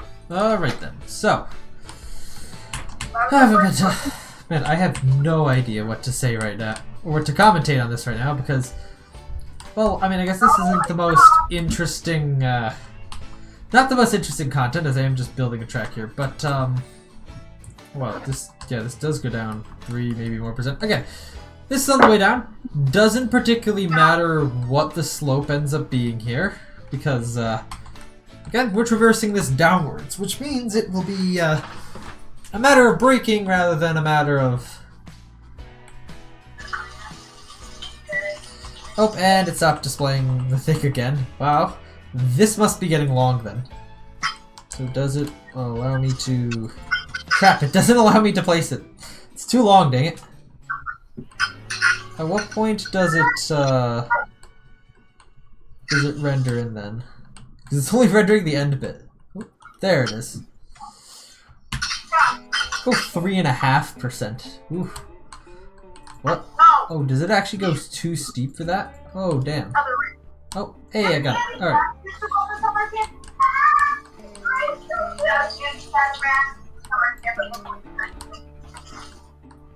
I thought so.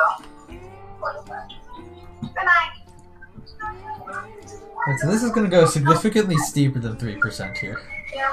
Again, not really going to be an issue until we have to figure out where we switch this off to go to the smelter, but that will be again later. Alright, so this is going to be less steep. What? Oh, I gotta go tier 3 because that... No, we'll go from this direction this time. Jeez.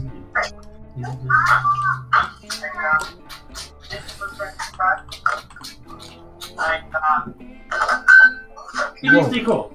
Yes. There. What is that other switch? Right at the depot for that's like on the inbound track. From the direction, the only direction. Current inbound track. It's facing like switching onto that. I think the switch that you're talking about. There's a lot of background noise, by the way. It's quite loud as well. Anyhow, I think the switch that you're referring to is supposed to be the other U-turn point for the freight yard there. So if you were going the other direction and dropped up at the freight depot, wanted to turn around before that, it's probably not too... I have to figure out how we're doing that. Yeah. And how we're going to figure that in with these. Well, we could put it somewhere else, to be fair. We don't have to do... Although, I did have the triple switch on the other side for that. I could figure that in actually with the ironworks. Alright. Or the smelter. Turn on. Alright, then you do that. Once I put a telegraph office at the ironworks, I will actually start my descent back down this hill. And it's basically entirely downhill, so I shouldn't really be using too much regulator basically at all. I don't know what the terrain between here and that iron looks like. Or the smelter looks like. There's a hill. I mean, you could just go walk to the smelter. That's what I was going to do. I was going to walk there and see how things look. Yeah. You do need to change elevation. This map is very... the map I have selected is very deceiving. Oh, yeah. Do not pay attention to it. Do not pay attention to the map behind the curtain. Alright, let's teleport all the way up to the iron ore mine now. Alright, go to my train. Wow, that was loud. Okay. Alright, okay, we still have a bit of a fair bit of firewood in here. Which shouldn't matter too much, as we're gonna end up not using the regulator basically at all for the way down, because it's all smooth sailing on a downward slope from here. There'll be occasional flat spots, but basically we will not be going up until after we've gotten all the way to the bottom.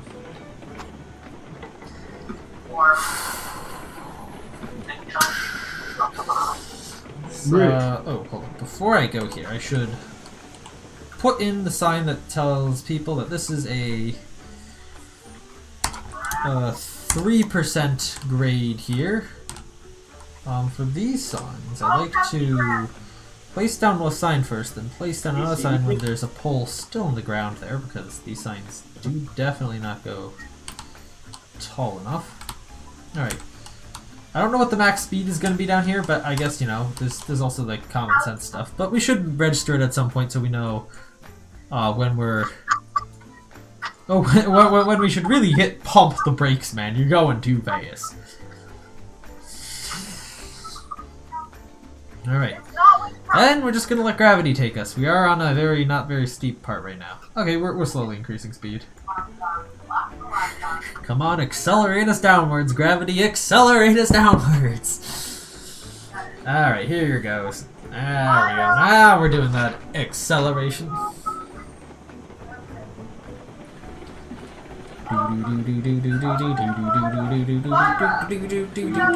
Okay, you probably should deafen JRD Cole. Or at least mute your microphone. Just as a reminder, all this audio is being broadcast on stream. JRD Cole, hello? Wow, 30 miles per hour. Actually, this does flatten out here per ways. 33 by the end of that. That's pretty good speed. Oh, and it's gonna get faster. Hold on, let's probably a bit of brake there to drop us back to 25 quickly.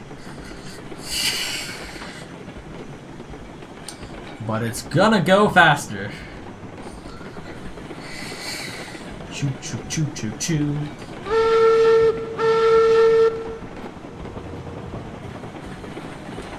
Can we take this little curve at 35? 34, 35? Yes, we can. Now, if we only had to get to here, we'd be done, and 38... Oh, that was the wrong one. 26 slow there.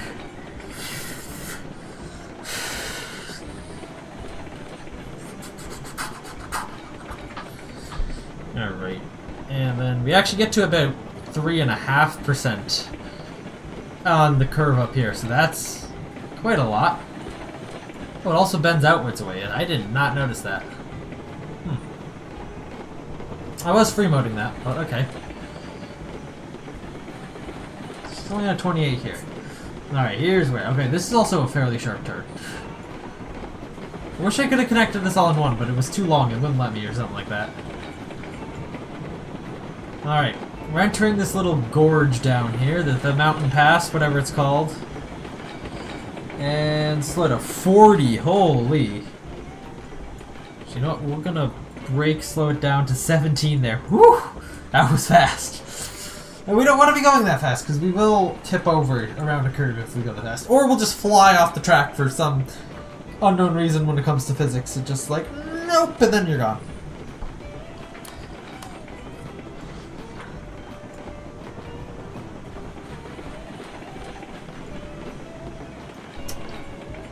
Alright, gonna start picking up some more speed here.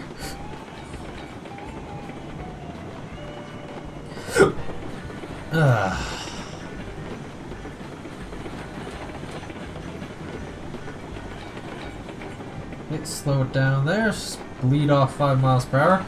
So we do get to the point here where we go around the sharpest turn on this thing. He's coming up here, so I should, so scrub speed right down here, because right, not here, but like right up beyond, oh, what the, I thought that rock was not, well, we weren't going very fast, so it's not the worst. Let's turn your brake on. Oh, not that. Not that one. We do not want to get rid of this thing. This thing was fairly expensive, and I haven't made money in a hot second because I've been building a bunch of track. Alright. Hopefully I don't... Actually, you know what? Let's, how was that close enough to cause issues as well? That's not touching the rail at all.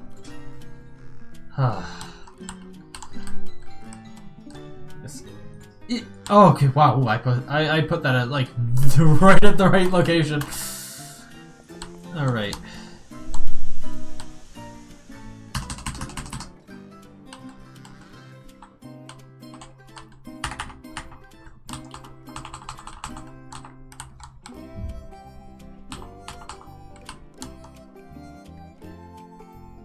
Okay.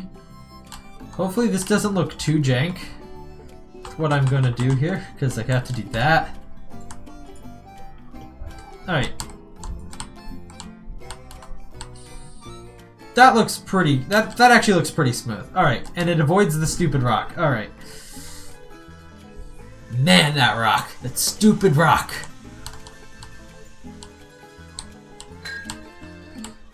Brakes on this side. Also wish they'd be consistent with which side the tender brake is on, because like, I think with the other tender, it's on the other tender that we currently have. It's on this side. Alright. Break off. Down the mountain once again we head. And we roll. Slowly, slowly, slowly around these curves. Now, avoiding that rock. Because it causes problems.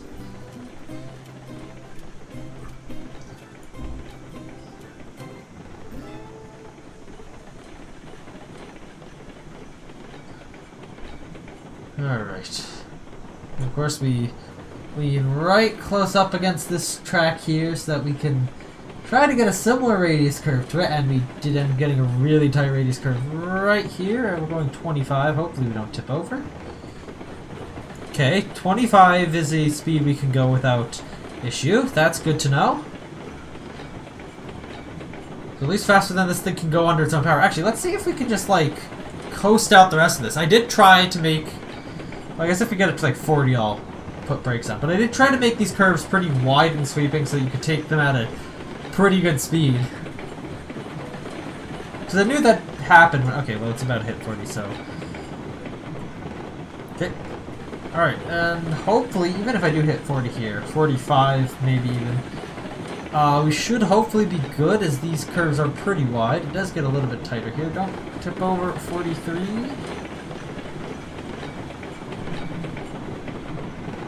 Okay, the tender came off the track. Hold on, we're gonna... And it hit a rock, goddammit!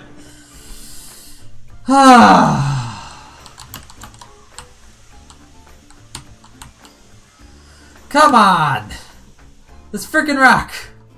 Okay, well I'll just re-rail them on the slope down this way. Come on, I have to redo that entire thing. Because a freaking rock.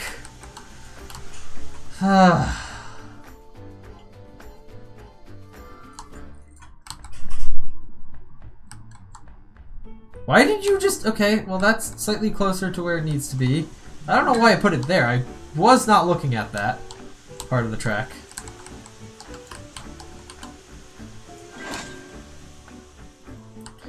Alright, let's roll this thing onto the bridge. At the very least. Let's use some regulator to get it going here.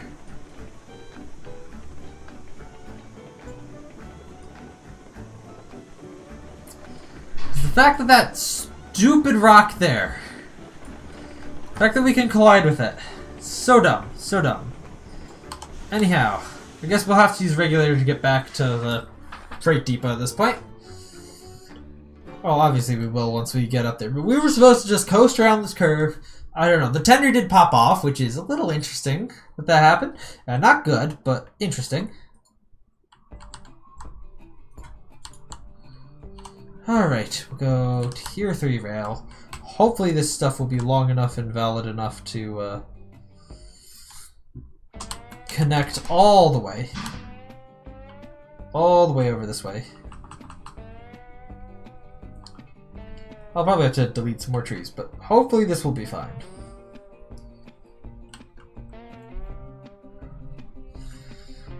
These rocks, as I said before, if they intersect with the track or its support, they should just disappear. Because they cause issues. Like this issue. Alright, this also I guess slopes down a bit now. Alright, but this new curve does completely avoid that rock. That caused us the issue, which is good, I guess. Oh, Jared Cool left the game. Interesting. Wonder why that was.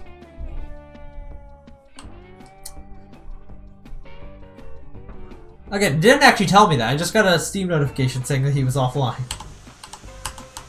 Maybe he's rebooting his game or something. I don't know. Or maybe it crashed. This game, it does like to crash. I'm kind of surprised it hasn't crashed on stream today. Well, here's the thing. It always crashes. Nowadays, it's always crashing when I try to leave the game.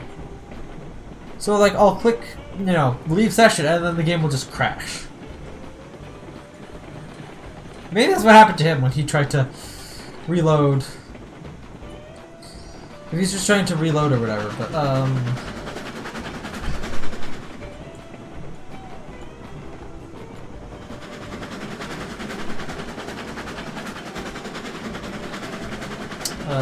alright. Oop. Hopefully that's enough regulator there. I should hopefully be able to get and flip the switch before the train gets there. Whew. Shit. Oh, hey, I got it! Okay, I thought I didn't get it there. I thought it was just a little too late, but no. And that it would end up derailing. But I was like, okay, cool. Got it. Alright, now it's the first time we get to use this intersection properly. Well, at least this side of it. We used that track last time.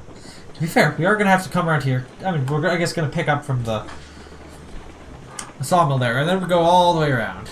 Alright. Back to the freight depot now. We should actually be able to... Hopefully the tracks aren't torn up around there. Actually, let's look. Let's look. Hopefully the game doesn't crash while I'm doing this, because it has crashed while I'm doing something with this. Okay, it looks fine. Track looks absolutely fine. At the freight depot. Yeah. Okay, so Janicole's gone to do other stuff.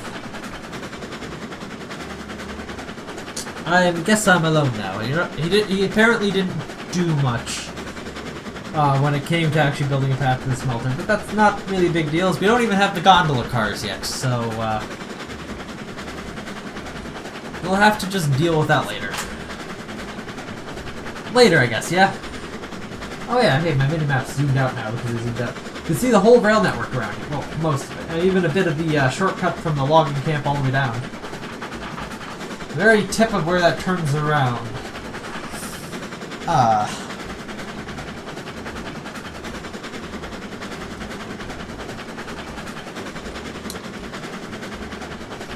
yes. Actually, we can... If I step out of this here, just so that I don't feel like I'm going to crash here.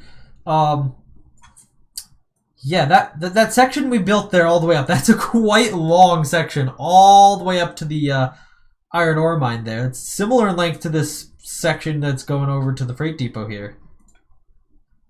Info. Input basically anything. Outputs the seed palaces. That's quite useful. But yeah, this is the network. Okay, this is what the network looks like now. It's pretty cool, I guess. We are around here now, so let's go back to the game. Oh yes, you can see all the industries on the map there. We're right at the point where we get to the blue bridge there. Because this area got so much height difference when I was trying to snake over here that I actually had to like go to the steel bridges, which have a really high support limit, but still not high enough for some things, as I have personal experience.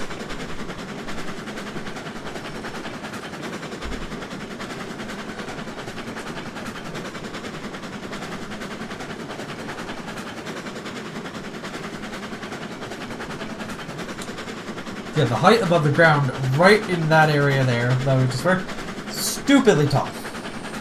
Also, I guess now is as good a time as any. Well, we're slowly chugging away here to tell you about upcoming stream schedule stuff. So, turns out that I'm going to be quite busy this spring with stuff going on. So next week, in terms of live streams, I should be fine with the normal Friday, Sunday streaming, because nothing's going on. But then the week after that, I got stuff going on, so probably only going to be a Sunday stream at that point. The week after that, I think is spring break. So that's going to be potentially 2 weeks, depending on whether or not I stream from home, of nothing. The week after spring break ends, I think is Easter, which means I'm probably going to be going home for Easter again. That's going to be another situation where I may or may not stream on Sunday. I'm not entirely sure. And then we got the solar eclipse that's happening after that, which I don't know exactly what I'm doing for that, or whether or not I'm going to be quite able to stream on Friday. Probably not on Sunday for that, but yeah, we'll see, I guess. Maybe I'll find some other time to do live streams in between then. But yeah.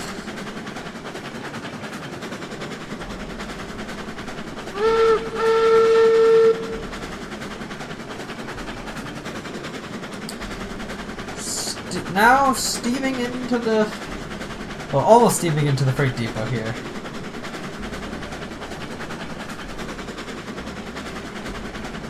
Okay, to be fair, this is a 2% right now. And it is teetering right between 18 and 19, and this thing was kind of doing that with the cars loading. So it probably won't be that bad going up 3% grade. With a full train of planks and beams. Alright. Hopefully the switches are set. Actually, wait, we have to stop right after the yard, that's right. On that, I might need to set the switch to actually go back down this track that we're parallel to right now. Alright. Here we go, coasting into the yard. I don't think Jerry Cool's in the world, but you know, why not?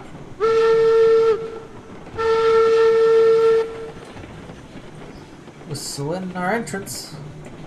Oh yeah, I can see that you could, I guess, kind of go up the train around there to get to the smelter. Because that looks like that is at least sloped up to not be a cliff. I think it is quite steep still, but that might be plausible.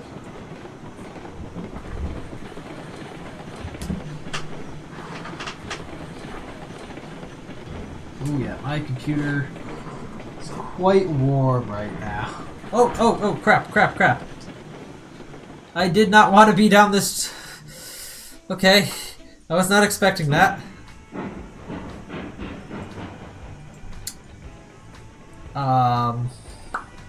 That's not good.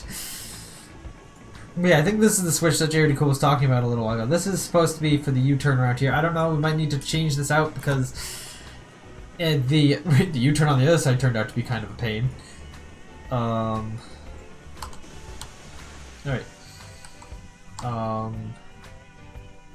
Wrong switch.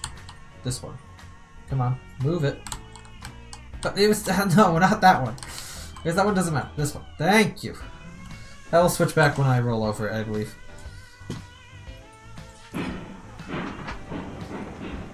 Yes, okay. For some reason, the triple switches don't switch back when you roll over them. I find that very odd behavior.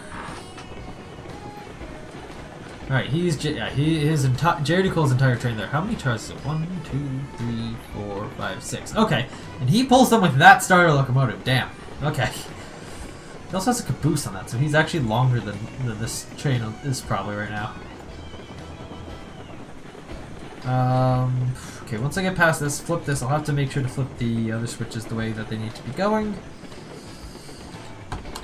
Alright. Flippity-doo that. Boop, boop. And... oh! It is set correctly. Alright. Alright then, we just need to reverse into it now. We'll put the,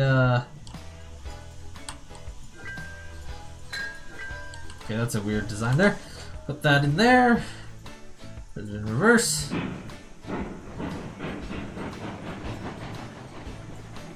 And just slide right on into the train.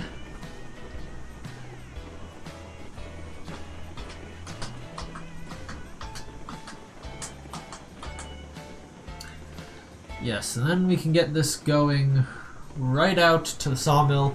Load her up 50-50. Goddamn, the stream is long. It's probably going to be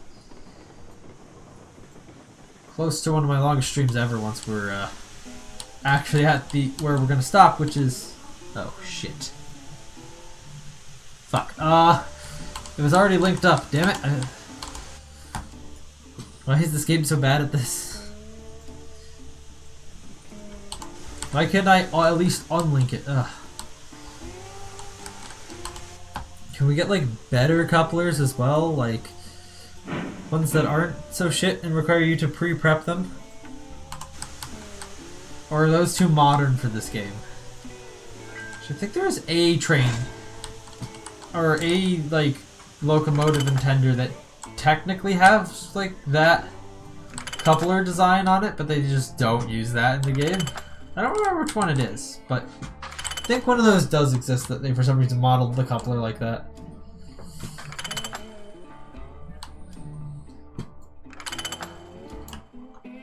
Boop, boop, boop, boop. Alright, and full steam ahead.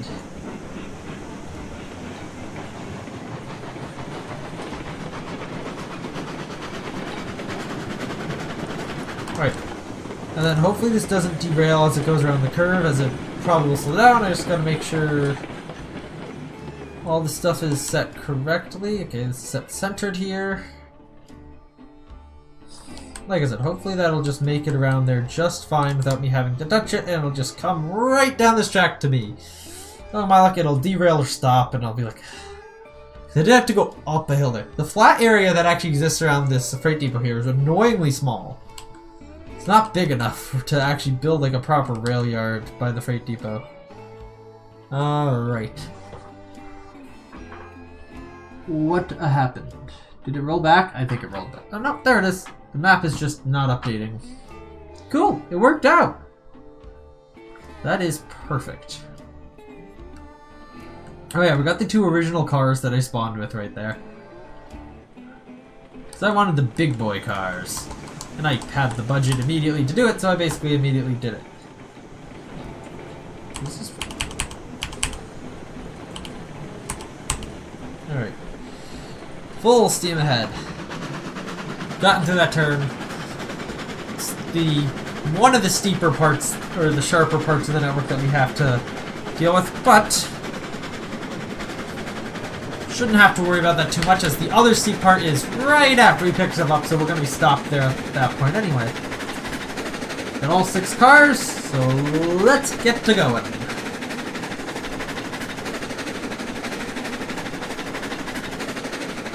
And going up the hill, we're able to maintain 22 miles per hour. That's impressive.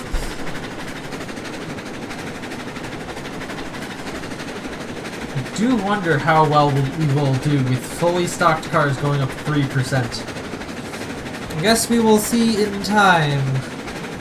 By time, I mean like 10 minutes from now when we're actually loaded and going.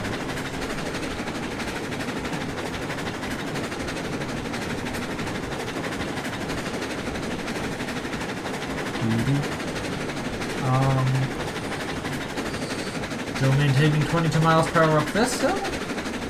Cool. Alright, but now we shut the regulator off. We have crested the hill. We can put the reverser all the way up. Shouldn't really have to turn the regulator on for the rest of the journey all the way down, as you probably know by now. Downhill is great. Too fast, too fast. There's another thing, I haven't been traversing this area with a train lately, so I have to put different brake ratios on there to make sure that we don't go too fast down this hill. We could still fall off, going snaking my way down to the sawmill. Hey, Tasty Cool. Yes. Moved over to Minecraft. Okay. But I have to ask, if for bringing a shulker back from the end, do I have to take it out of the minecart to bring it into the open, right? Yes. How do you suggest we do that? You put an activator rail at like a corner of the end portal. Yes. And then put the minecart with the shulker on top of that activator rail so the shulker gets ejected right into the portal. You'll go into the portal only? Well, if you set it up on the side, I believe it prefers, yeah. If you have it so there's nowhere else it can teleport in the area, that part might be a little bit tricky. And I think the default block that it'll prefer is the one block forward and one block to the right on the minecart. So Forward and right of the direction of the right. Wait, the direction my cart's moving? Yes, I think so. Wait, what? That's not what I was. Well, I mean, I've done stuff on the creative server in the end for getting for when I was experimenting with getting shulkers out. You can look at that if you need to reference stuff. Oh, you picked up the... Actually, I didn't have space anyway. Oh. You didn't need to come down here. Actually, it's not good that you come down here. Because I don't know how I'm getting out here, let alone you. That sounds fun. Pinhole. Alright. what? I have to pinhole? Yeah, you see the hole we fell down? No, I'm doing that. I kind of wish that you could bank the tracks in Railroad Online, that would allow you to take them, especially with top-heavy engines like this, much faster in speeds, so that they wouldn't tip over. Even like a 1 or 2% track bank would be so much better than the 0% that we do now. I mean, I guess, like, it's not necessarily that realistic for them to necessarily done that on the American Air Gauge, but I'm sure they accidentally would have banked tracks somewhere along the lines when they were building. Just because the tracks were not level or whatever, or because they were actually like, oh, well, we can take them at higher speeds without actually tipping over if we make the rails different heights in the right sorts of ways. Alright, oh yeah, we also get to test out the other side of the switch.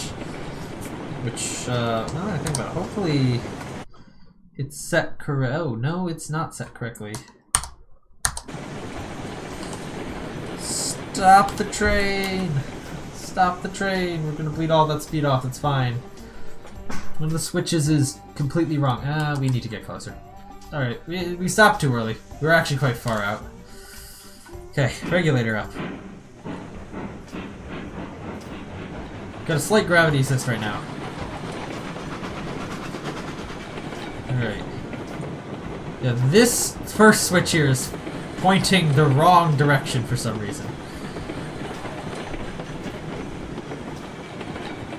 Yeah, that's pointing towards the mainline way to go up to the iron mine and the other place.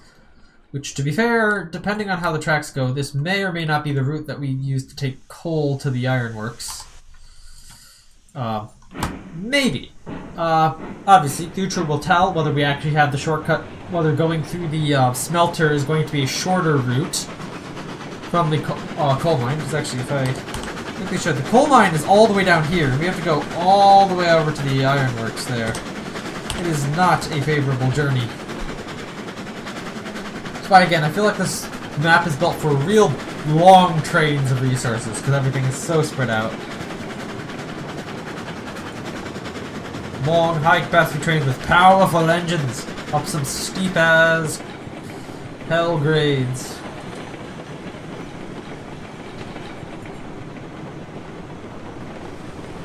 Alright, here we are. Also, I find it weird that this engine just completely locks up the wheels when you put the brake to 100%. Doesn't feel like that should actually be working nearly as well. It feels like they would be slipping. Need the back 3 cars. Which car are you gonna fill up? Oh? Oh, you're not. Okay, cool. You're also not. Okay, that's fun. So we're gonna need to back it up a touch in order to fill up these cars a little bit. That's fun.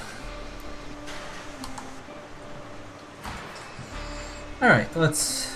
Yeah, those cars are full.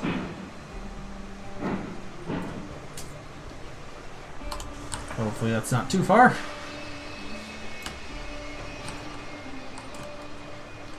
Okay, they're actually going to fill something up now. That's good. Whereas these are just like one plop and you're done. Okay, good. They went to the right places. Right, now we pull this guy forwards so that hopefully the last car will be lined up. Maybe.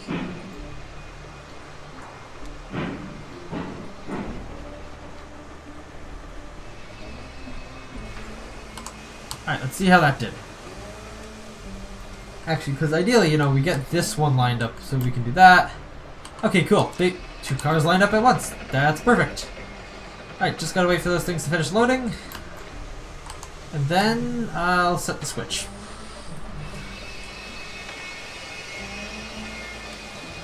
It will take us a while to get around the curve, mind you, because I have to go slow so I don't screw things up.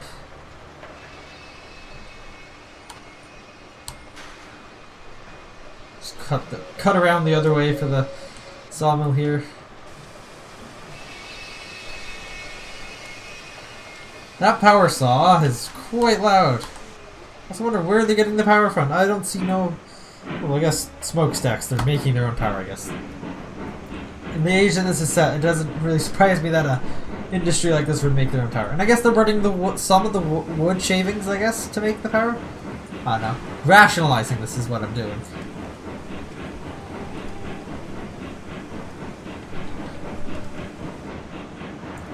Go around this. I mean, I know I can take this a little bit faster, but I'm worried that these guys will come off the track. Kind of like the clothesline effect. I don't know if that's what it's actually called, but that's what I call it. Alright, and then once we get a majority of them around the curve, we can just full steam ahead. With the troughs get much deeper and more frequent.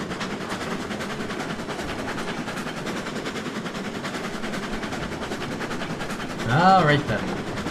Hopefully there are no trees or rocks that will throw us off this time. And we'll see how we can, and we'll see how the engine performs going up the hill with a fully loaded train of 6 cars of planks and beams, respectively.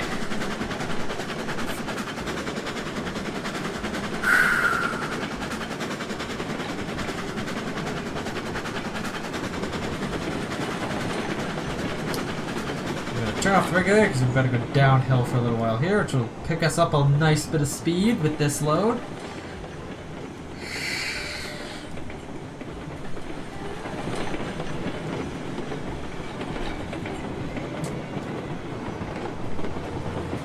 And by nice bit, I mean like 1-2 miles an hour. Maybe we got 3 or 4 if we're lucky.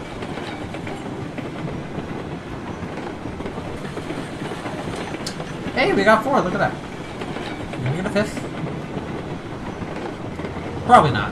So, I don't think we're going to tip over on this curve, so we're just going to turn the regulator on to maintain what speed we got as long as we can going up the mountain. Got our little sign here telling us this mountain goes up to 3% grade. And we begin the ascent. And speed's dropping already. Yeah, okay. Didn't last long, but every little boost. Okay, will we drop below 18 or are we gonna. Alright, seems like this teetering right on the edge of 18 is just kind of what the engine does when it's under load. Alright, let's see if we can get a little bit more speed by pulling the reverser back a bit. Oh, well, that actually did work. 20? Wow, okay, this is actually going well. We could potentially pull more load up the hill. That's good to know. Going up the hill at 20 miles per hour. That is quite good for 3% with curves, and also a full train. This thing has some power. How far back? Okay, how fast can we actually go with this? Let's see. Gonna increase speed? Ooh, it feels like it wants to. Oh, 21 miles per hour. Let's go. Still slower than the speed limit on the street that I live on, but hopefully this curve is fine at this speed. I don't see why it wouldn't be, considering we went down this other curve here, 25, and it didn't have a problem a while back, so.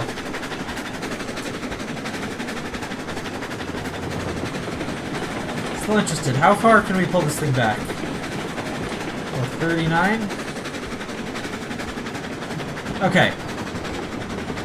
46.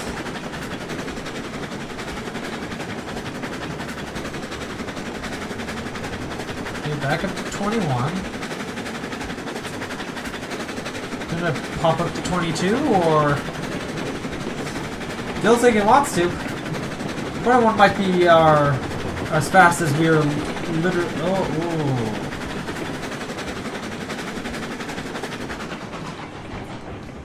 That rock is still a problem. Uh-oh, fuck. This train's gonna start rolling backwards. Unless it's derailed. Well, I'm just gonna yoink the brakes on that. Well, this is, an unfortunate derailment of everything but the engine in the last couple cars. Okay. Let's move the engine a bit farther forwards.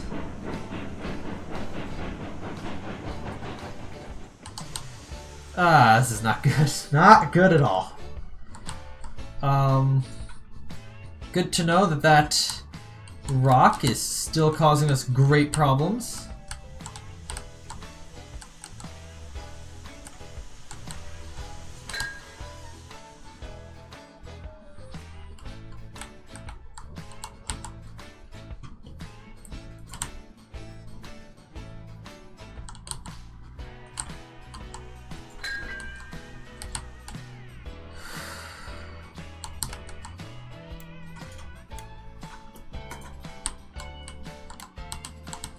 Come on. Get a little bit closer, come on. I guess it's not gonna. Considering all these cars that we still have left to re-rail here, I might have to collect these into a train before I am able to... Oh, yeah, no, okay. Right. Time to turn the brake off on the engine for a hot second here to let it roll into some stuff.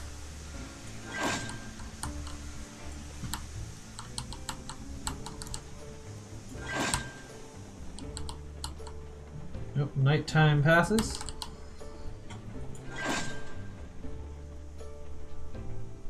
Hopefully these two cars have enough braking force to stop it. I need to pull forwards anyway. Which this thing should just be able to do. Especially if I give 100% 100% reverser. Power through whatever brakes these things have on, just completely chew them out. It's even increasing in speed, look at that.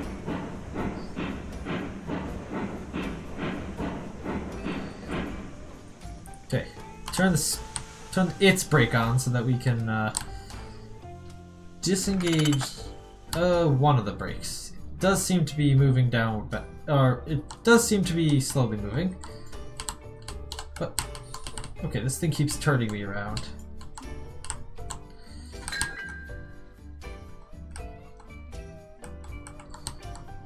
These are still, but they're gonna get unrailed like that, re-railed. Alright. Right, then we will, turn off the brake here. Yeah, sorry this happened, guys. We were making such great progress up the hill, and then that stupid rock from earlier came back once again to say, no you don't, no fun for you.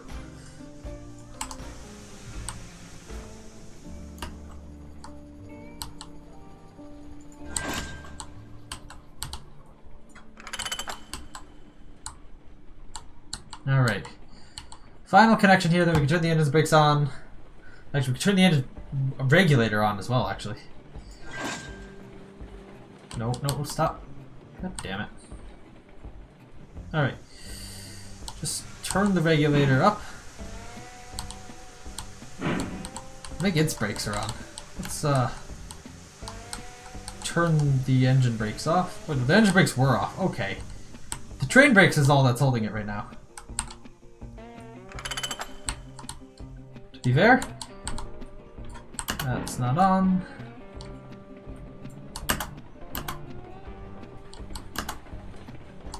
Oh, right, this one didn't derail. So it still has the hitbox of the cargo. The fun thing about Railroads Online, you re-rail a train car that has cargo and that the cargo on the train car has a hitbox, well, it loses the hitbox for the cargo for some reason. Which is a very fun experience. Yeah, so just think it back up to its normal speed. We're back. Only a few minutes too late, probably. Alright. We'll reverse her back a bit. Like what? 50% about? I have to remember that rock is a problem so I can go back and redo that track again later.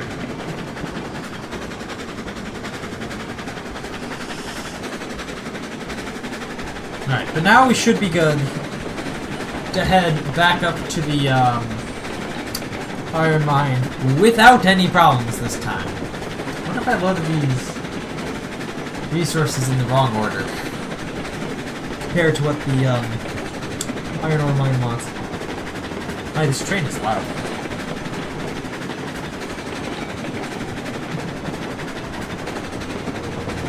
Alright.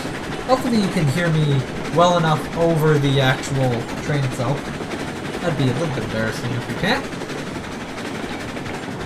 You can see my train on the mini-map. Only thing in sight here.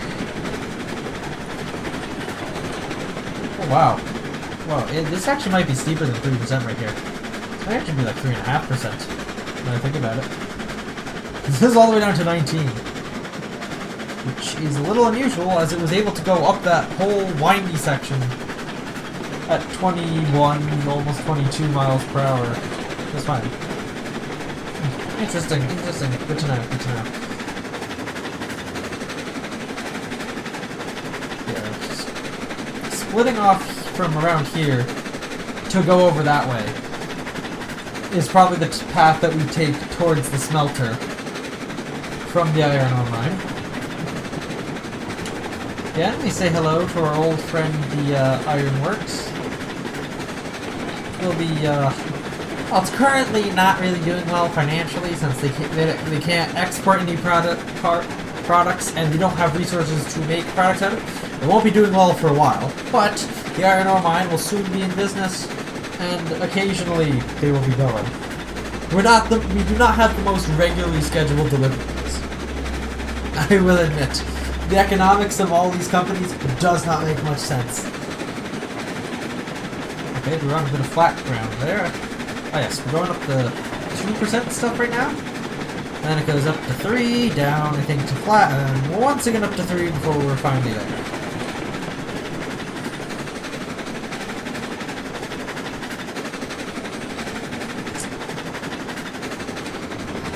The end's in sight and there's no obstacles in the way. Apart from the hill, I guess, but it's a pretty easy obstacle to overcome.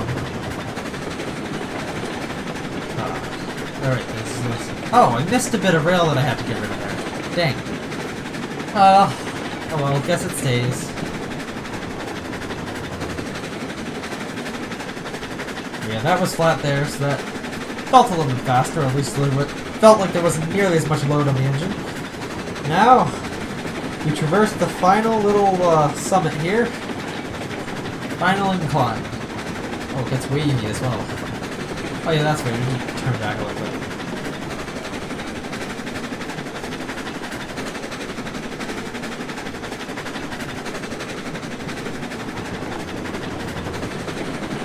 After 2 hours and 48 minutes, or 2 hours 49 minutes, 2 hours 50 minutes, something like that, I finally made it to the point where I'm now delivering a train of resources to the iron mine. Oh, and I loaded them in the correct order. Fantastic. Oh gosh. Reverser, regulator. There's a bunch of mass here. We do have to... It is not the easiest thing to slow this train down if it's rolling. Alright, we will unload. And then we will see. Alright, let's see. First of all, I have $1,450 at time of sale.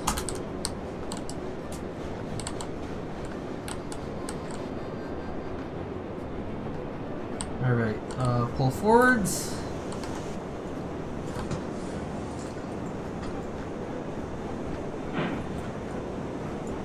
Oh, hold up. Gotta unload some beams here. Yeah, the platforms are annoyingly spaced. Alright, and iron ore is now being produced. Of course, the ratio, I forget what it is, but it's annoying. Beam to plank ratio is very annoying.